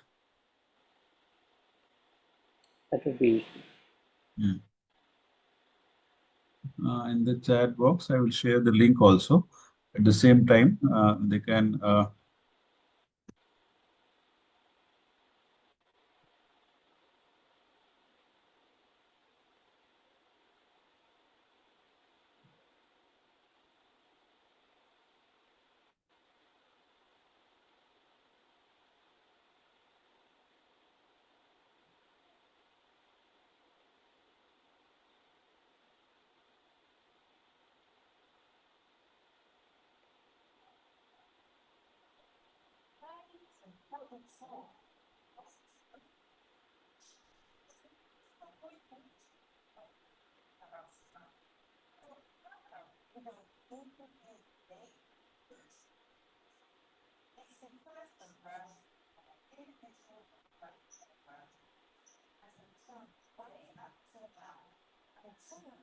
Participant, the link has been shared in the chat, so you can have a look at your spare time. The audio doesn't seem to be working, so it's fine. Sometimes such issues happen. It's fine, no issues. So maybe you can summarize the content, what he's saying, Professor Sandeep, maybe that will be useful for that students.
Professor Sandeep, the audio is not audible to anyone.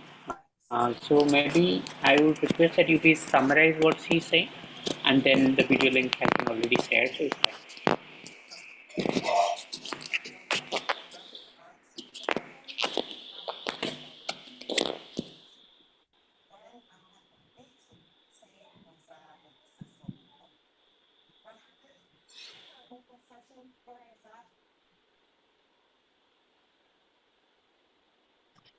so simply what we can say, the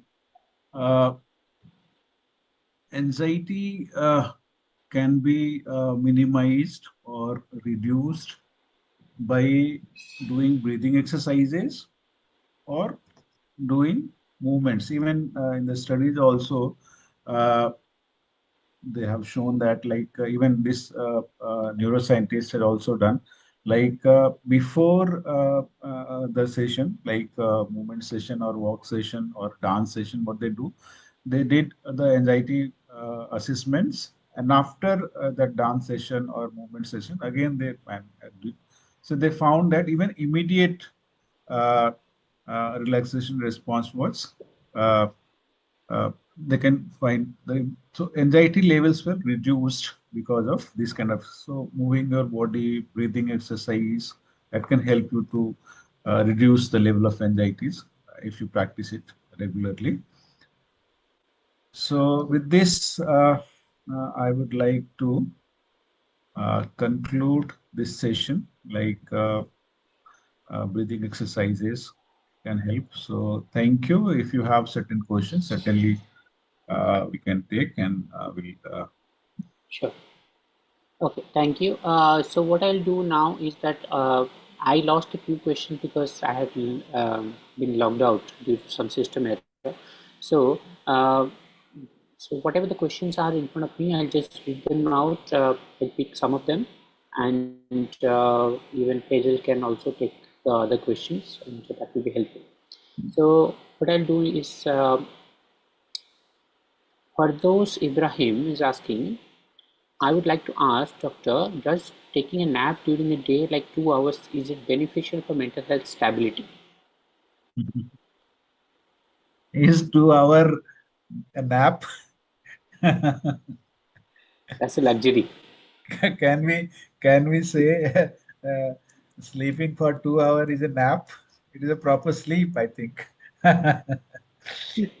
So nap can be for 10 minutes, 20 minutes. It's not like that. So it is beneficial. I have seen even my professors taking a nap between the classes, and they feel refreshed after that particular nap. Even we also practice it, and after that is that what we call it power nap. Yeah, it is basically a power nap, and that Yeah. power nap reduces your laxity and you feel refreshed because of that. So power nap is very useful between the breaks. What your even between the classes we do, when we have free classes, we take a nap and we feel refreshed because of it. It is very much useful and practiced by professionals. We also do practice it. It's good for that.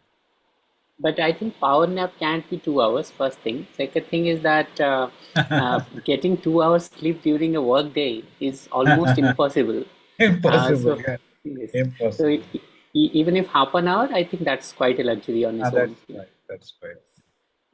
Okay, so we go to the next question now. Uh, Dr. Abhishek Pandey is asking any practical tool for stress mapping for the large organizations. Yeah, practical tool for. So Stress. I have done it for one of the organization like HPCL. So what they did, they asked me to do the stress audit. So we did for the whole organization, and after doing that, we could find uh, some of the people who are more stressed. So we identified them, and then after identifying them, we did sessions for. We tried to let them know what are the factors which lead to stress. How can you manage your stresses? And after that, we did that sessions, and after they uh, again we did the stress audit. The people who were suffering from high level of stress, they could reduce some level of their stress. So first thing is that we need to do stress audit for the organization. Then we find the people who are having the higher level of stress. Then we identified them, and after identifying, we can do this sessions for them, and ultimately it was helpful for them to manage their stress levels. So organizations do in that way. They assess their stress levels, employees. Then we find the people who are having more of the higher level of stresses. We train them how to manage stress, and certainly it is beneficial for them. Definitely. Okay, the next question comes from Lekwalo Punki Tobega from Africa. Can one show signs and symptoms of stress because of a stressful event that they were exposed to for a long time back? That and what could be contributing to people responding to the same event differently? Same event can cause stress to some people, but the same event may not necessarily cause stress to others. Yeah, individual differences are there. So the same event for a hardy personality doesn't mean anything, but a person who have the is irritable, small event can make him anxious, make him stress. Okay, like some people say, whatever happen, I will take care of everything. But some people they are irritated or even they are anxious because of the small events. So it is natural because of the individual differences. So some people may feel more stress, some people may feel less because they have different kind of personality types or even different kind of exposure they have. So it can be possible. Definitely, I agree. So the next question comes from Jushu Musha. He's from Sierra Leone, Africa. He says, "Thank you so much, Prof. Please help me with these two questions. In high pressure work environment, what practical strategies can organizations implement to promote positive mental health without compromising productivity? Question number two, how can team leaders recognize early signs of burnout or mental distress among staff? And what supportive actions should follow?" Yeah. Certainly, organizations can do, as we discussed during the talk also, we need to have a supportive workplace whenever any person feels. So, like as we say that there should be employee assistance programs. If any person is feeling bad, uh, even mentally also, they can go talk to a counselor or even HR person. And if they feel they can refer to a physician or counselor or psychiatrist, certainly it can help. So that can be the one factor. On the other hand, organizations can do even many things are there. Flexi work is there. If your team members are supportive, you will feel less stress. So many strategies are there. So depending on your needs, you can find different strategies, and ultimately, let me say that if you are able to recognize your employees, recognition programs are there.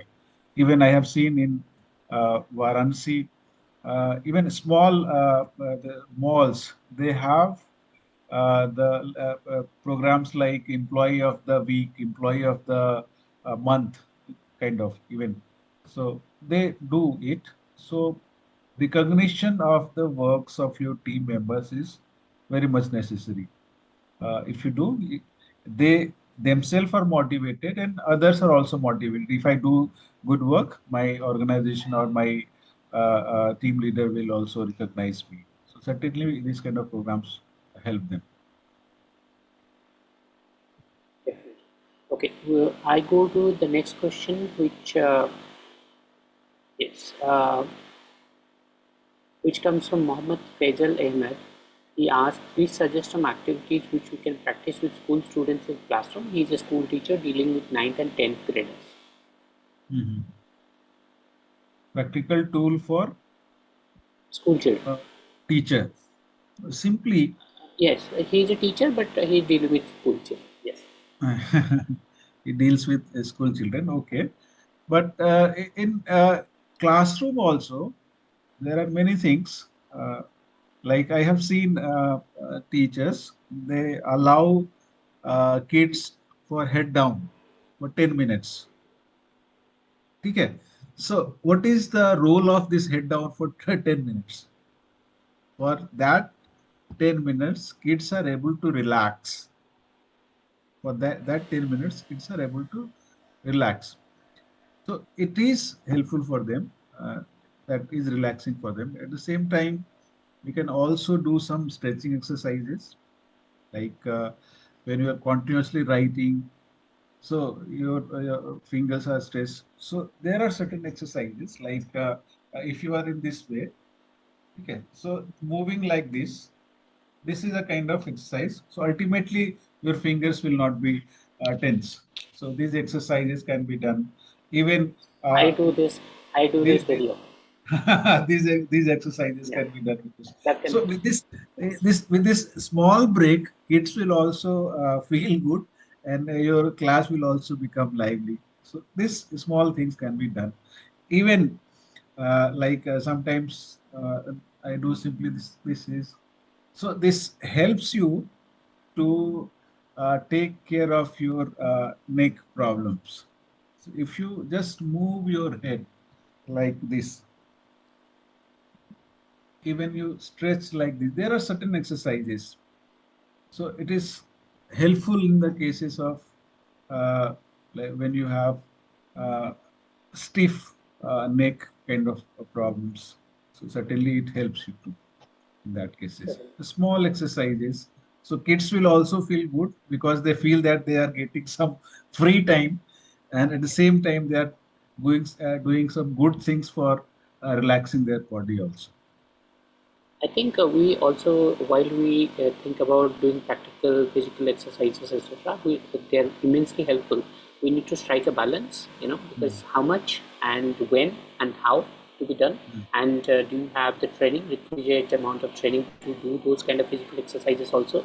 That matters quite a lot. Mm. Sometimes some people just do physical exercises or breathing exercises also without having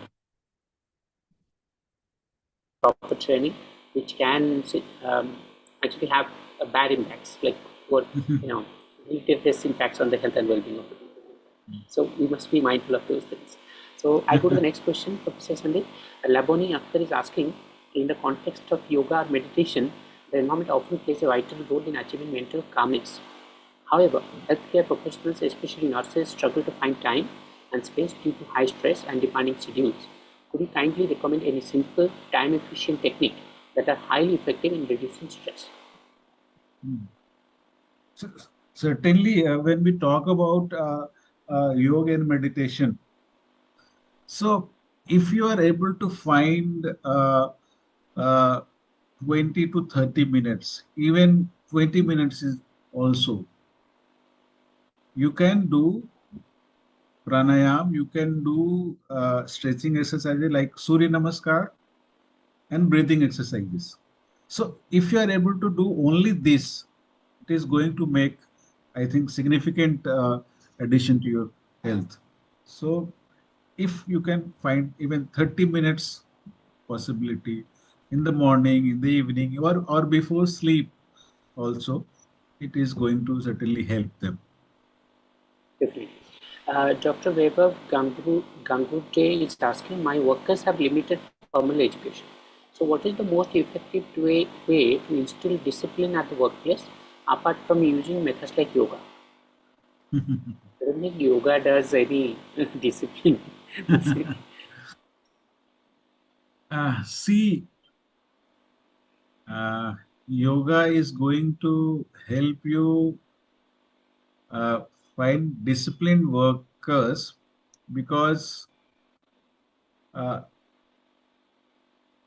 discipline comes from training. I think it needs inner peace. If you are able to find that inner peace, certainly you will have a disciplined life. So first, understanding is very much needed. If they understand the need of being disciplined, so first you need to help them or understand them what is the need of discipline. Ultimately, they will able to find. So understanding need of discipline is very much important. Okay, Vishnupriya Iyer is asking, sir, thank you for an inspiring and informative session. Do we have any policy mandates for workers' mental health in industry? Yeah, policy even nowadays, even we are having uh, uh, different policies for the workplaces. Working conditions code is being implemented in India. Working conditions code includes uh, not only the physical health issues, it also includes the mental health issues.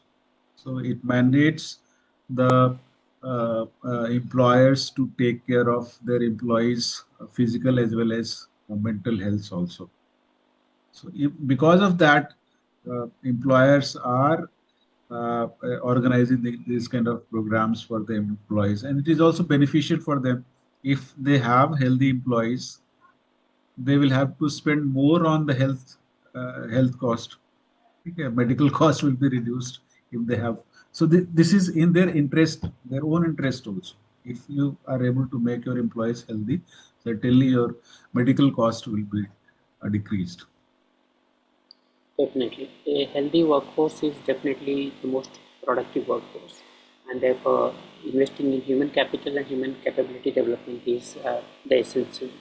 And all organizations, not just industries, need to invest into it. So I go to the next question by Nirbani Meshram. She is asking, in corporate offices, people talk about mindfulness and all the fancy things.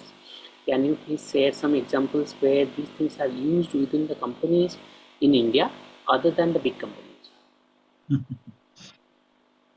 Mindfulness, first we need to understand what is mindfulness. Okay.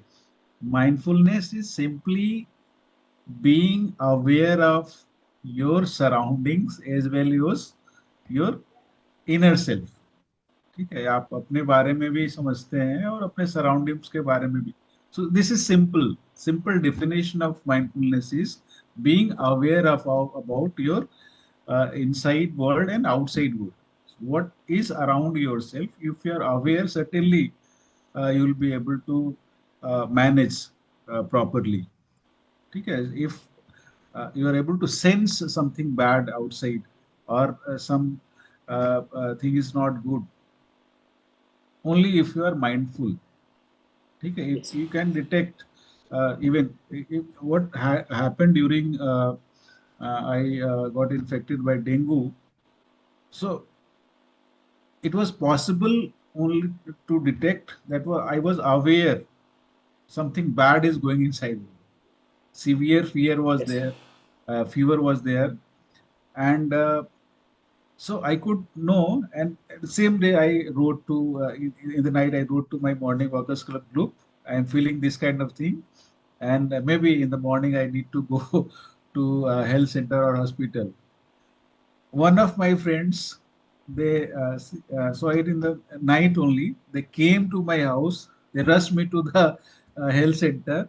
I was given that injection liquid, and within a week I was fine. So this kind of awareness is needed. Something bad is happening to me. That has to be. Even one of my friend lost his life. Why? He could not inform his daughter and wife that he is not well. And during that night, because of dengue, there was severe dehydration, and that dehydration was so much that even he could not revive. He was given in the hospital. So you need to be aware. You also need to ask for support. Is very much needed whenever needed. So when you'll ask for support, when you are aware about your inner world or the outer world, I'm not able to do. I need some external support. Means her sentiments are real in the sense that meditation has been corporatized too much. But the fact is, meditation is not a corporate exercise. Meditation Ah, is a deep down cultural exercise dating back to thousands of years in India and other traditions. So we need to understand that, and comes deep from within. Meditation is all about being mindful about your own existence in this universe, and that's what meditation is all about. Meditation is not doing some exercises, some positions, pranams, nothing of that sort. Meditation can be done just sitting here and listening to this lecture. This is meditation as well. yes. Just watching and observing your breath itself is meditation. I have undergone years of training for different forms of meditation, and I really enjoy them. Being a Buddhist-oriented meditation practitioner, I enjoy that every day. I practice that with my students and clients. So I will say that it's not a fancy practice. However, I do understand and acknowledge that it has been corporatized too much. It has been commercialized too much. And as far as answering that question, if I want to answer that, I think not many organizations are actually using the power of meditation which they should have. So that's probably correct. Participant, we'll give you an opportunity to ask questions.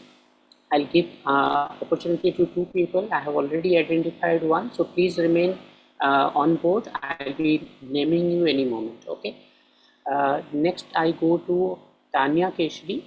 I feel the inability of managing time because I had anxiety disorder in teenage years, which made me comfortable in procrastinating. What should I do now to get over my procrastination?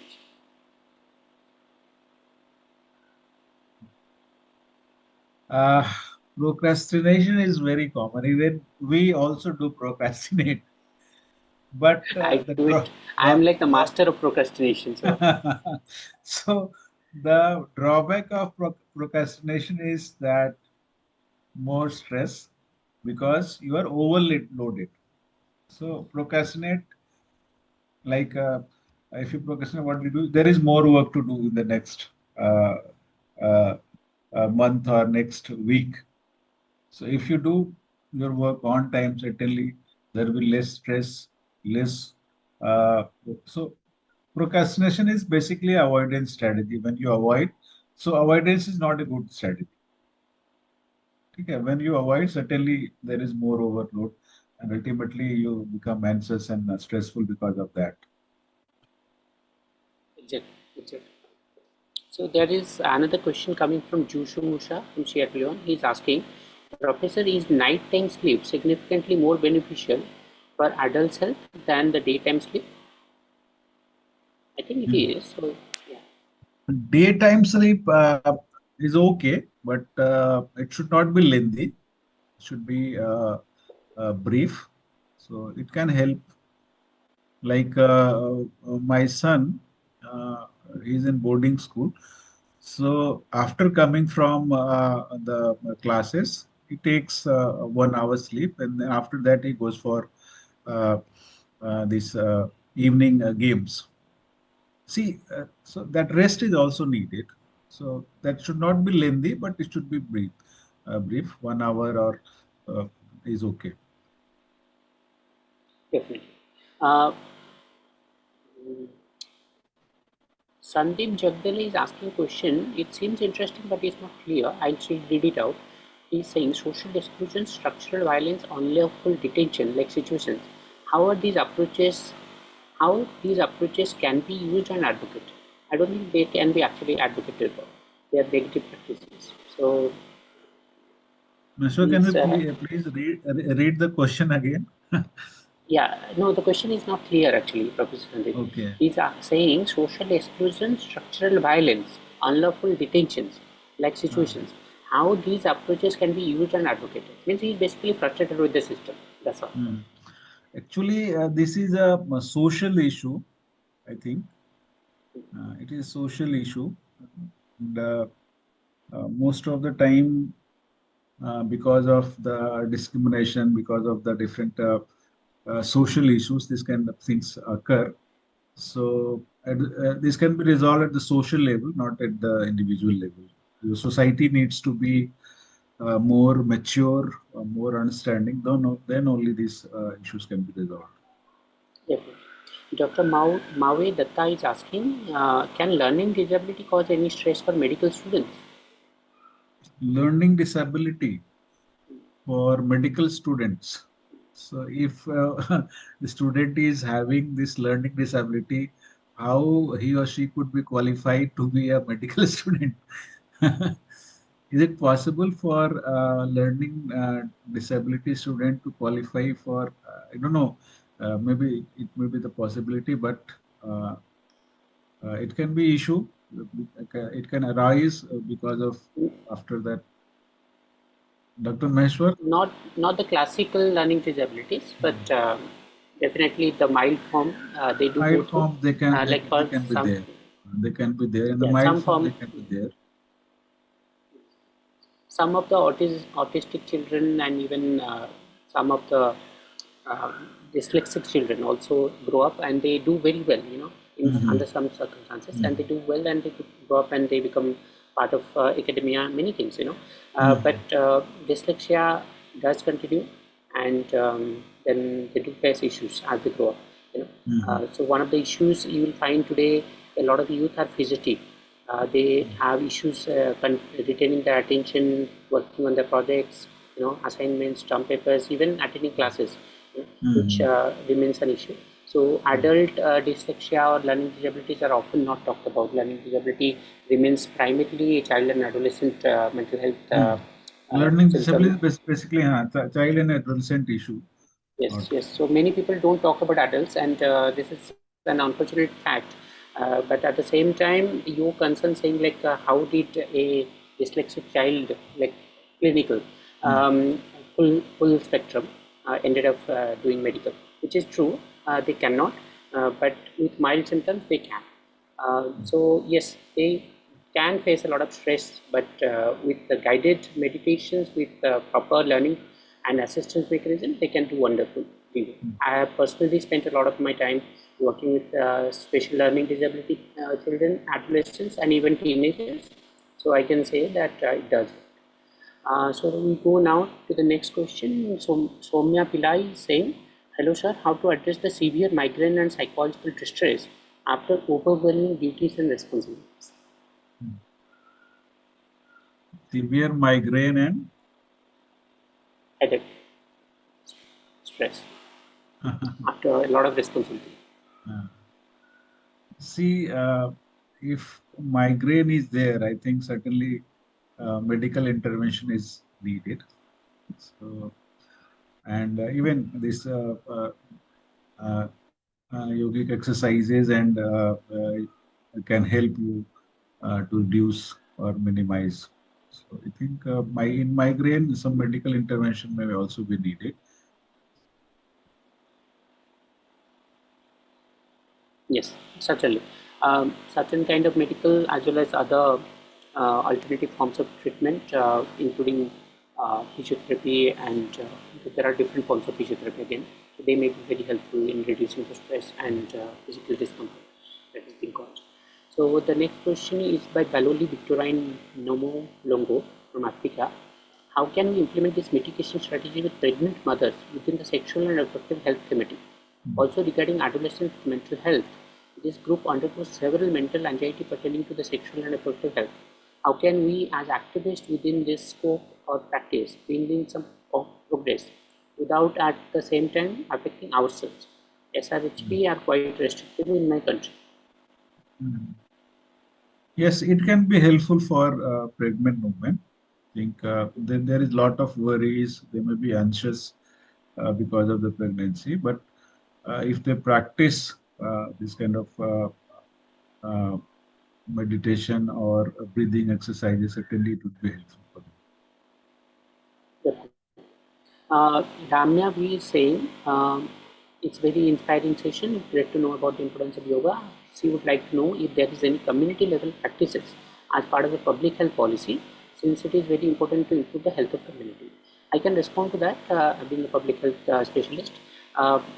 There is very little work done to integrate yoga as far as public health is concerned, although the government of India especially has spent a lot of time and resources in the past 15 years to work on integrating yoga. Not just 15, 20 years almost now, with the creation of the National Institute of Yoga, etc. in Delhi.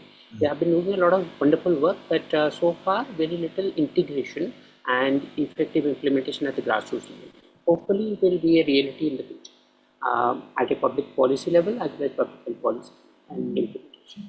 So the next question is coming from Arya Sunchi. She is saying, I become unproductive in the absence of stress, but it is also detrimental. What could be the possible cause and solution for this? It It is says she natural. becomes better, she functions better under stress. It is natural that you will become unproductive in lack of stress. A moderate level of stress is needed. Even a moderate level of anxiety is also needed to perform well in your education or work settings. Right, definitely. Okay. Keith Ruthanum is asking, thank you for the excellent presentation. Often in a stressful environment, healthy eating habits are not maintained. Will poor eating habits affect the benefits of yoga and meditation? Yes. Can you repeat the last line? Can the poor eating habit affect the positive effects of yoga and meditation? Certainly, if you have poor eating habits, certainly it can impact, because you need to So, have a healthy lifestyle. It includes uh, a balanced diet, or healthy diet. and not Whatever just you, whatever benefit you get out of yoga, that will be diminished by the unhealthy food. yes, yes, and not just unhealthy or healthy food, but what kind of food, what Yeah. nutritional capacities do they have, or are you just eating a lot of potatoes and salad, which Mm. doesn't have much nutritional Mhm. components to, in the name of vegetarianism, a lot of people I notice they just eat salad, Yeah. doesn't contain much of what your body actually needs, your mind needs, brain needs to Yeah, yeah. eliminate. Even protein is also needed. If you don't get proper protein, it will not be beneficial for you. Protein, Sure. carbohydrates, all things are needed in balanced diet. Okay. So there are two questions by two people. They are asking how many hours should 50 years old sleep in a day, and what is the best time to practice meditation? So best time to practice is I think in the morning. So, but you can practice as per your convenience. Best time is the morning. And 50-year-old people, I have many people around me. So 6 to 7 hours I have seen. Even some of them take 8 hours sleep also. So 6 to 7 hours is okay. Okay, right. The last question before I allow the live question to one person. Her name is Horia Alamiri. She will ask the question. So please remain active now. I'll be naming you in just after 1 minute after Professor Sandeep answers this last question. Hmm. Ariba Sheikh is asking how bad can the stress affect on human overall efficiency? Sometimes we think we have moved on, but few things just remain in our mind and heart, which always keep making me dull whenever I go negative vibe is with me. How to deal with that? Please help. I think this is a case of overthinking. So whatever problem or worry you have, you keep on overthinking about that. When you overthink, most of the time negative things come out, and you're more focused on the negative outcomes, and ultimately it leads to more worry because of that. That may be a small issue that can be make you more worryful because of that. Okay, Horia Alamiri, if you are live, you should be allowed to come on live and ask question to Professor Sandeep. Horia, Faisal, please enable them to come and ask question.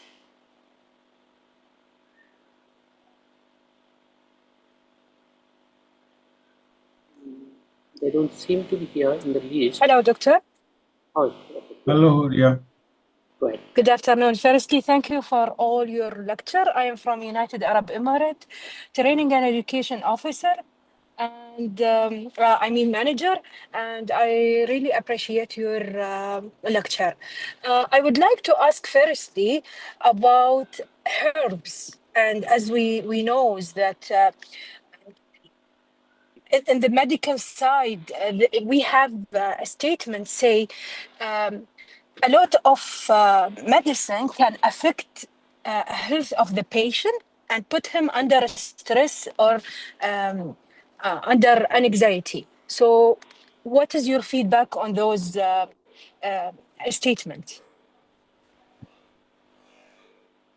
Yes, if you many times people do self-medication. It is not advisable for doing self-medication, but there may be possibility of that kind of outcomes if you do some medication. That's why uh, always medicines should be taken always in the proper prescription, because they are the people who know about the outcomes of a particular medicine. So many times when you take one medicine, there is another medicine taken to counter the impact of the another medicine. For example, one medicine if you take, there can be loose motion. So to take care of that loose motion, they give another medicine. They know that this medicine can lead to loose motion. So there can be a possibility of increasing the level of anxiety because of taking medicines. But the physician who is prescribing that medicines, he or she should be aware about that outcome, and ultimately they can also give another medicine which can reduce the level of anxiety of that person. Okay. Thanks, doctor. Okay. Shaudat Salishu, you are free to ask question.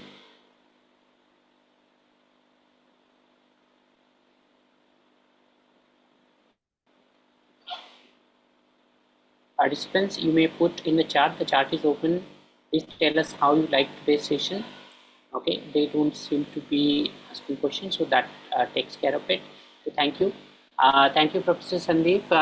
It's been a pleasure hosting you today. It's a wonderful session. The participants are very, very interested to know a lot of things from you. They're still asking questions. It's the end of the session, but they're still asking questions. Unfortunately, I'll not be able to take more questions from now.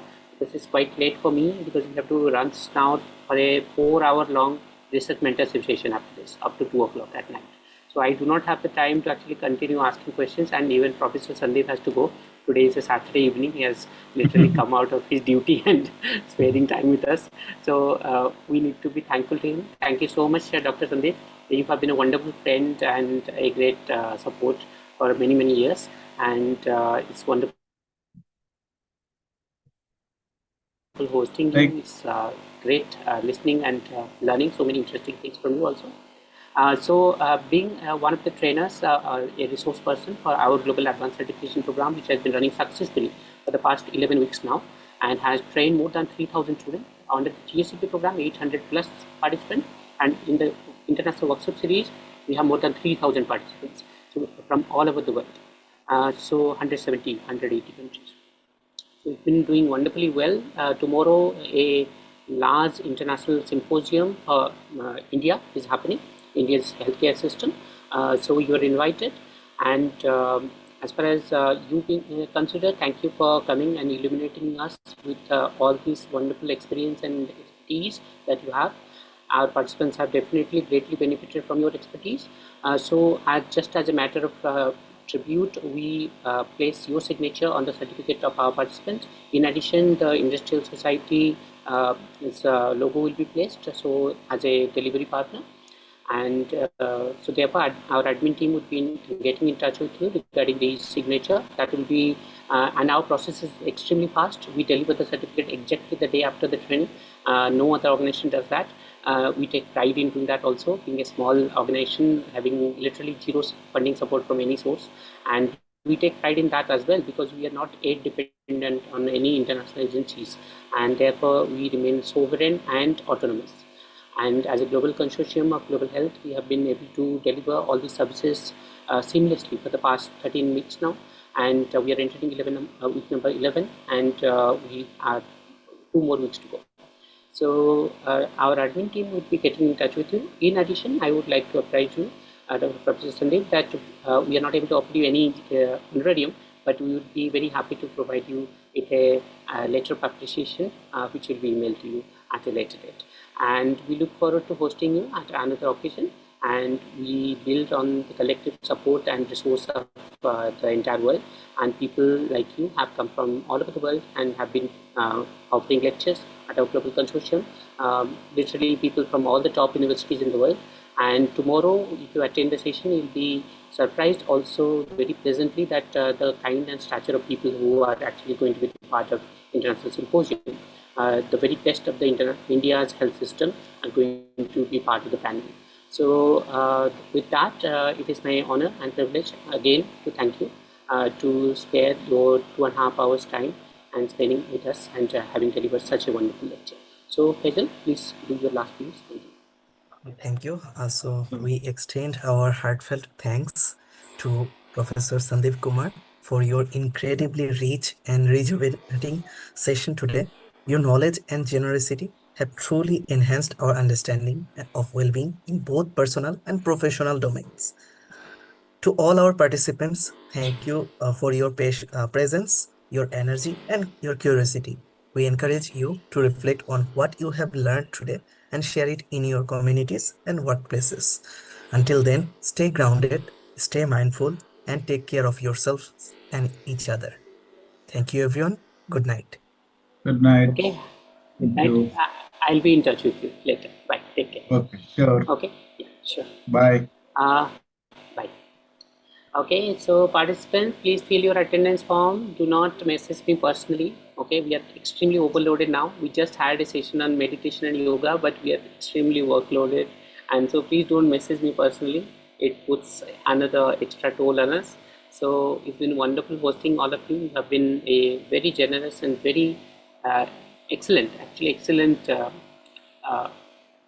of attendance, participants. You have been doing great.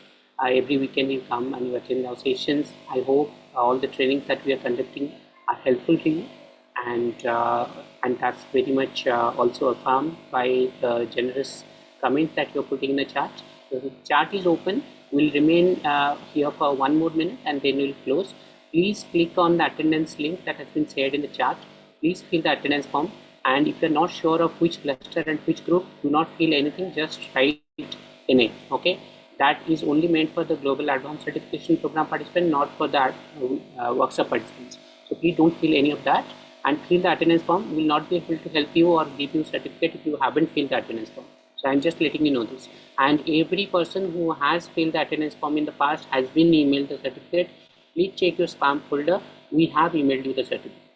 Okay, so please do not message me in personal chat or to our central secretariat or to the BIHR or any other agency over the email that we have not sent you certificate. We have sent you the certificate. In fact, some of the people who are complaining that they are not receiving certificates, I have personally seen they have been sent certificates. So please fill your attendance form correctly, fill your name and email ID correctly.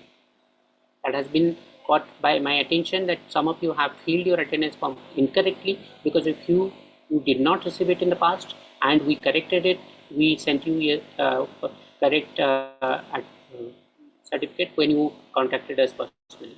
But if you commit any mistake in the future, we will not be able to give you any certificate, we will not do anything because it's all automated. We will not be generating certificates for you if you are not paying attention. That's all. Thank you so much. Please remain active. Please remain compassionate. Help each other, support each other. Let's create a beautiful world. That's all from my side. I sign up. Tomorrow evening, 6 o'clock, we shall be meeting for India's largest international symposium on health system transformation and SDG Agenda 2030. Thank you so much. I'll see you. That's all from my side. Professor Maheshwar Shatrapati, the CEO of Global Consortium. Thank you. You have been a wonderful audience so far. Take care. Good night.